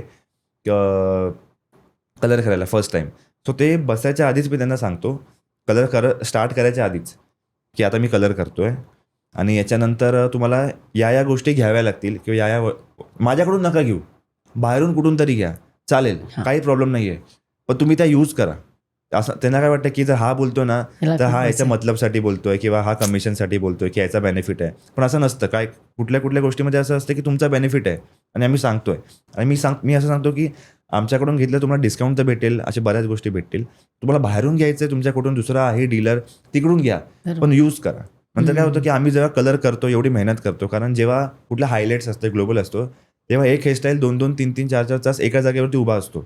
हायलाइट्स एक पॅच करतो, ते किती वेळा करायला हां, वॉश करणार, हे करणार. येस तुमचे पण खूप छान वाटतात ते ब्राउन्स. तुम्हाला कसं सूट करतं कारण तुमचा फेस टोन कसा फेअर आहे, तुम्हाला ब्लॉन्ड खूप चांगलं वाटतं. Okay, thank you. सो ते एक हेअरस्टाईलिस्ट खूप मेहनत करत असतो म्हणजे सगळ्या गोष्टीमध्ये. सो ते नंतर मग त्याला असं वाटतं की तुम्ही प्रॉपर यूज करावं, त्यांनी जेवढी मेहनत केली आहे त्याचं काहीतरी चांगलं व्हावं पुढे जाऊन. मग ते काय तुम्ही यूज नाही करत, लोकल शॅम्पू यूज करणार, जो आधी यूज करायचा फालतू शॅम्पू तोच तुम्ही यूज करणार. मग त्याच्याने तो कलर पण लवकर फेड होतो आणि केसांमध्ये ड्रायनेस येतो, फ्रिझीनेस येतो. मग तुम्ही ते हेअर ड्रेसरला दोष देतात, त्याने काहीतरी ब्लीच मिक्स केलं असणार त्याच्यामध्ये, त्याने काहीतरी वेगळंच केलं आहे, त्याने एकदम लोकल ब्रँडच यूज केला आहे. पण तुम्हाला हे माहिती नसतं, त्याने ऑलरेडी सांगितलं आहे तुम्हाला की शॅम्पू यूज करा, ते यूज नाही करा. हा एक प्रॉब्लेम आहे. असं कसं कळणार की ह्याने ब्लीच यूज केलंय की नाही? केसांचं टेक्स्चर बघून करतो. तुम्ही जर फर्स्ट टाइम कलर करतात आणि जेव्हा तुमच्या केसांना तुम्ही फील करतात आधी कलर करायच्या आधी, तेव्हा तुम्हाला सॉफ्ट वाटतात. आणि जेव्हा तुम्ही ब्लीच केलं ना त्याच्यानंतर ते खरखर बोलतात नाही आपण, ते दिसतं. ते ड्राय आणि असे हा खूप हा brittle एकदम असे दिसतात. झाडू कसा असतो हो. फील तसा फील येतो जे ब्लीच केल्यानंतर. पण जर तुम्ही ट्यूब कलर यूज करा तर तुम्हाला सेम फिलिंग येईल जसे आधी तुमचे केस होते ना तसं तुम्हाला फील होणार एकदम सॉफ्ट आणि एक नॉर्मल नाही असं. पण बरेच मी बघते ना हे कलर करणारे ना तेवढा कलर येत नाही ब्लॉन्ड म्हणून ते वापरतातच ब्लीच. हाँ काही लोक आहेत जसं की आम्ही स्वतः आहेत जसं आम्ही सांगतो क्लायंटला की मॅम आपके ऊपर कलर नहीं आएगा आपको ब्लीच ही करना पड़ेगा. सो ही इन्फॉर्मेशन द्यायचं खूप इम्पॉर्टंट असतं पण त्यांनी क्लायंटला. खराब होतात ना केस. खराब केअर घेतलं सेम केअर घेणार तुम्ही मंथली स्पा करणार प्रोटीन ट्रीटमेंट आहेत मार्केटमध्ये भरपूर ते करणार तर तुमचे केस नॉर्मल होणार. असं नाही की ब्लीच केलं की संपलाच विषय केस गेलेच असं नाही आहे. प्रॉपर केअर घ्या प्रॉपर मास्क लावा. मंथली एक ट्रीटमेंट असते ज्याच्याने तुमचे केस रिपेअर होतात. जसं की आपण बोलतो ना औषध केसांसाठी पण औषधं असतात. सो ते सगळ्या गोष्टी पण आहेत मार्केटमध्ये. सो त्या सगळ्या गोष्टी केल्या पाहिजेत. जे फायनान्शियली खूप स्ट्रॉंग आहेत ते या सगळ्या गोष्टी करतात. प्रत्येक महिन्याला प्रॉपर येणार स्पा करणार किंवा कुठल्या गोष्टी आहेत जसे की टॉनिक्स असतात भरपूर मार्केटमध्ये स्ट्रेंथ देतात ते सगळे पण अप्लाय करणार. त्यांचे केस मेंटेन राहतात. पण जेवढं नाही स्पेंड करू शकत त्यांचे मग प्रॉब्लेम होतात. मग त्यांना आम्ही आधीच सांगतो की जे आता माझे क्लायंट आहेत त्यांना मला माहिती आहे की ही मॅम आहे माझी खूप जुनी क्लायंट आहे तिला माहिती आहे ओमकार कसा आहे मला माहिती आहे मॅम कशा आहेत. ते 15-20 दिवसांनी परत येणारच आहे. त्यांना मी आयडिया देतो की तुम्हाला यावंच लागेल ते येतात पण जे नवीन क्लायंट आहे त्यांना आधीच इन्फॉर्मेशन देणं खूप इम्पॉर्टंट असतं की तुम्ही ब्लीच आम्ही लावणार आहे तुमच्या केस खूप डार्क आहेत तुमच्या केसांवरती कलरने शेड नाही चढणार ब्लीच यूज करावं लागेल. ब्लीचमध्ये आम्ही ओलाप्लेक्स किंवा असं कुठला टॉनिक्स असतो ते ॲड करणार आम्ही त्याच्याने तुमचे केस वाचतील म्हणजे जास्त डॅमेज होणार नाहीत. ही इन्फॉर्मेशन देणं खूप इम्पॉर्टंट असतं. सो काही लोक काय असतात की काही हेअरस्टायलिस्ट लोकल ते काय करतात ट्यूब कलरमध्येच ब्लॉन्ड मिक्स करतात आणि न सांगताच करून टाकतात. मग ते प्रॉब्लेम होतो नंतर. मग क्लायंट त्यांच्यावर भडकते की असं केस वाट लावलीस तू सांगितलंस का मला आधी. तर हे सगळे प्रॉब्लेम क्रिएट होतात. हे आधीच केलं पाहिजे हेअरस्टायलिस्टने की आधीच सांगा क्लायंटला. बऱ्याचदा मी असं बघते ना लेडीजमध्ये ज्यांचे स्ट्रेट आहेत त्यांना ते पंप करायचे असतात कर्ली आणि कर्ली आहेत त्यांना स्ट्रेट करायचे असतात. तर 2026 मध्ये केस सरळ पाहिजेत का कर्ली? जे जॉब करतात ज्यांचा टाईम खूप कमी आहे केसांसाठी मॅनेज करण्यासाठी टाईम नाही आहे मला टाईम नाही भेटत असं बोलणारे आहेत त्यांनी तर स्ट्रेटच ठेवावे केस किंवा नॅचरल ठेवावी केस. केराटीन वापरून. कॅरेटीन बोटॉक्स नॅनोप्लास्टिया अशा बऱ्याच गोष्टी आहेत त्याच्याने तुमचे केस स्ट्रेट राहतात. तुम्ही तेच करा बेस्ट. आणि पमिंगसाठी ना खूप जास्त आता मार्केटमध्ये तर पमिंग खूप कमी झालं आहे. हो हल्ली नाही. म्हणजे बोलतात ना कारण आजकाल कोणा टाईम नाही तेवढं सकाळी उठा वॉश करा क्रंच करा अशा बऱ्याच गोष्टी आहेत. कर्लसाठी खूप त्या तुम्ही कोंब पण नाही करू शकत पमिंगमध्ये. तुमचे केस फक्त तुम्हाला हाताने स्क्रंच करायचे आहेत आणि ठेवायचे आहेत. मी 10 वर्षापूर्वी गेले होते. पमिंग ना पमिंगचं खूप केअर घ्यावं लागतं. मग ते नाही केलं ना केअर मग डिस्टर्ब होतात मग ते फ्रीझी येऊन जातात तुटतात केस. अशा बऱ्याच गोष्टी आहेत अशा. मग ते मोस्टली आजकाल काय करतात फिमेल स्ट्रेट करतात टेन्शनच नाही.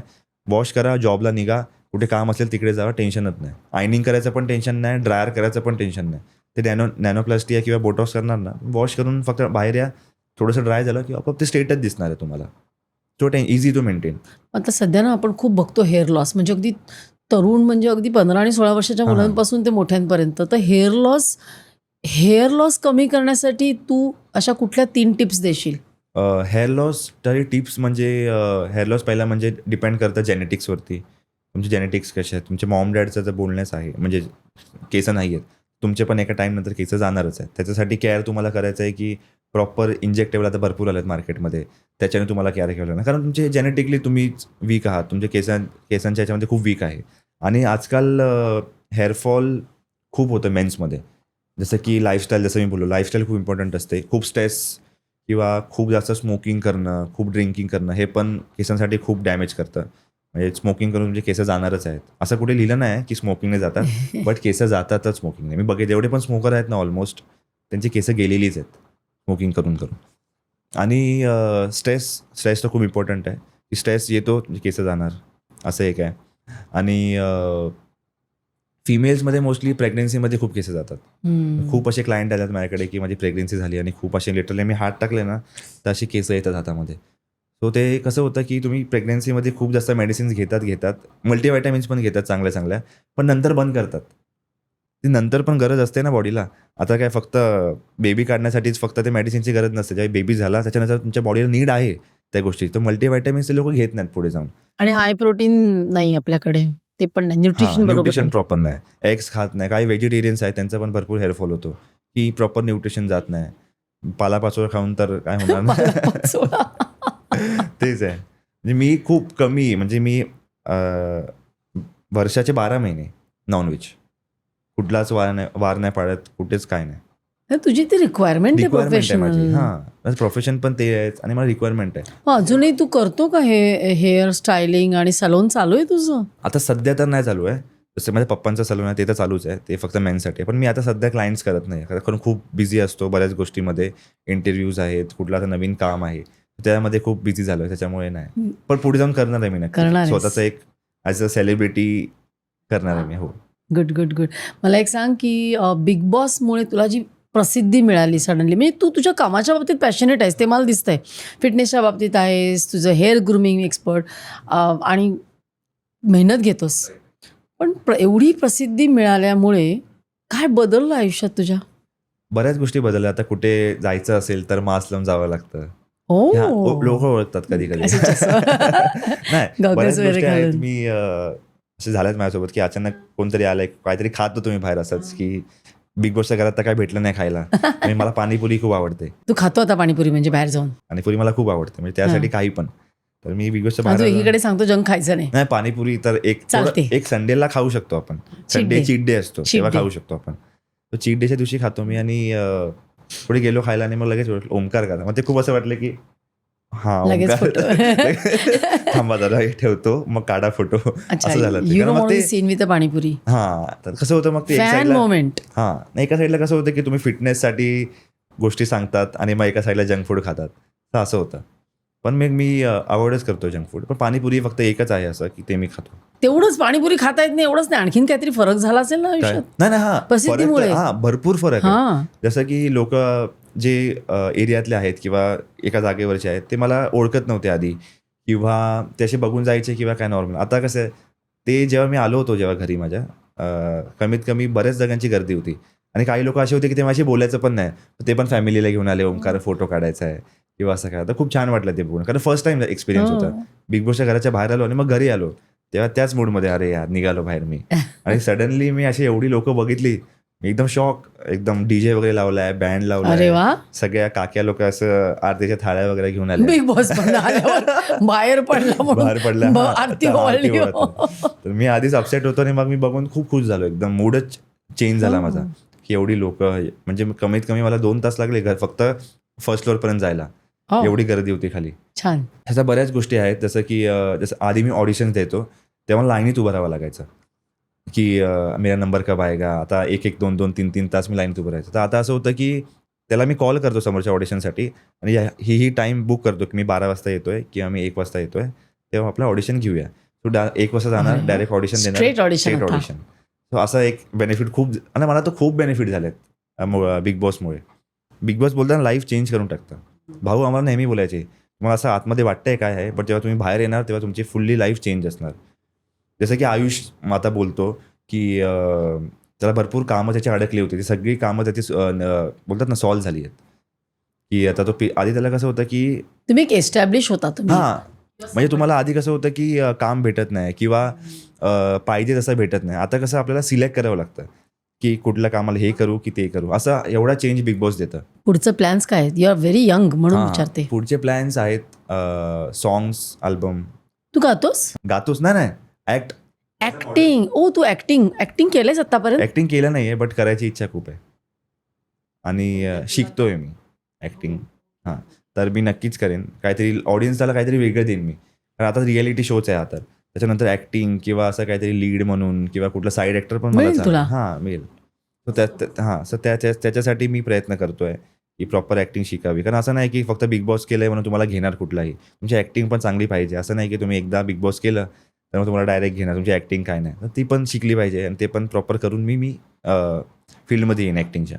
हा नेहमीचा मला वाटतं डिबेट पॉईंट आहे की काय? इन्फ्लुएन्सर लोकांना घेतात आणि जे हां हां ऍक्टर असतात त्यांना घेत नाहीत, हां, असं तर होतं फॉलोअर्समुळे. फॉलोअर्समुळे. हां, किती फॉलोअर्स आहेत तुला? माझे कमी आहेत, 80K समथिंग असतील, 80K 90K. कुठे इंस्टाग्राम? इंस्टाग्रामवरती. तर जे प्रयत्न चालले आता, जसं की ऍक्टिंगमध्ये शिकतोय मी, कारण मला तो टॅग नको की इन्फ्लुएन्सरच फक्त, मला अभिनेता असा टॅगलाईन पाहिजे. पण तुला अगदी छान मस्त रोल मिळेल. तू एकदम रणवीर सिंग किंवा रणबीर असा एकदम उंचीपट आहे, दिसतोस पण रस्ता साईडवेज.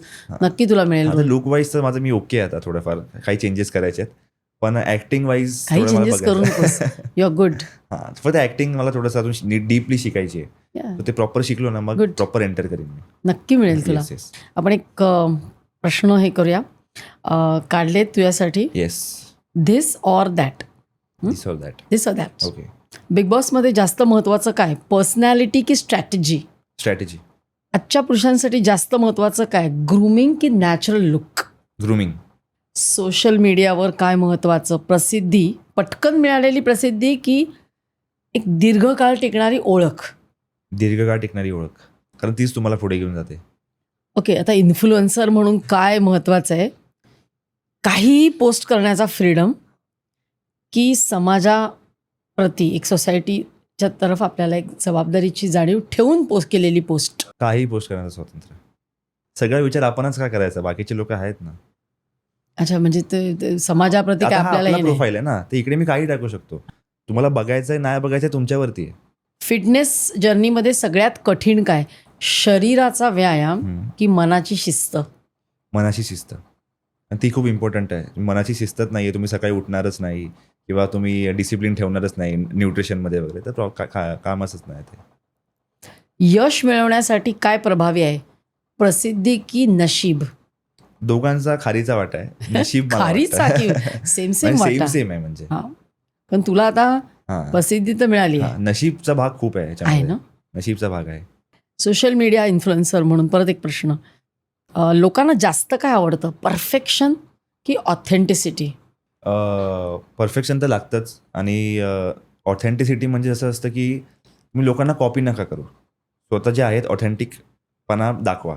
आणि परफेक्ट लागतंच लोकांना, की खूप डिसमॅच वगैरे असलं ना लोकांना पण बघायला आवडत नाही, की फ्रेम चांगली नाही आहे किंवा कोणतरी मध्येच येत आहे, तू बोलतोय त्याच्यामागे तिसरा माणूस बोलतोय, सो ते आवडत नाही. परफेक्शन हल्ली लोकांना रॉ इज सेलिंग मोर ना, रॉ. हां रॉ चालतंय आजकाल, बट मला तरी परफेक्शन आवडतं. सेल्फ कॉन्फिडन्स, तू आता ग्रूमिंग एक्सपर्ट आहेस आणि you are very concerned about how you look, तर सेल्फ कॉन्फिडन्ससाठी फिट बॉडी पाहिजे का mental, it is a mental makeup, की मेंटली मी आहे हा असा आहे आणि I am confident about my body, असं अबाउट हाऊ आय लुक? जे लोक कॉन्फिडंट आहेत त्यांच्यासाठी बेस्ट आहे, बट जे लोक काही लोक आहेत की स्वतःच्या बॉडीला घेऊन खूप आहेत की मी कॉन्फिडंट नाही आहे किंवा मी जाडच दिसतो किंवा काय, त्यांच्यासाठी बॉडी बनवणं खूप इम्पॉर्टंट आहे. म्हणजे तुम्हाला सेल्फ कॉन्फिडन्स नसेल तर? कारण माझा स्वतःचा कॉन्फिडन्स नव्हता आधी, म्हणजे मी असं वाटायचं की कोण बोलतंय, एकदम दाबून बसायचो 4 लोकांमध्ये. आणि आता कसं एकदम बॉडी विडी बनवली, एकदम एक कॉन्फिडन्स येतोच आपल्याला, चांगला दिसण्याचा कॉन्फिडन्स असतोच.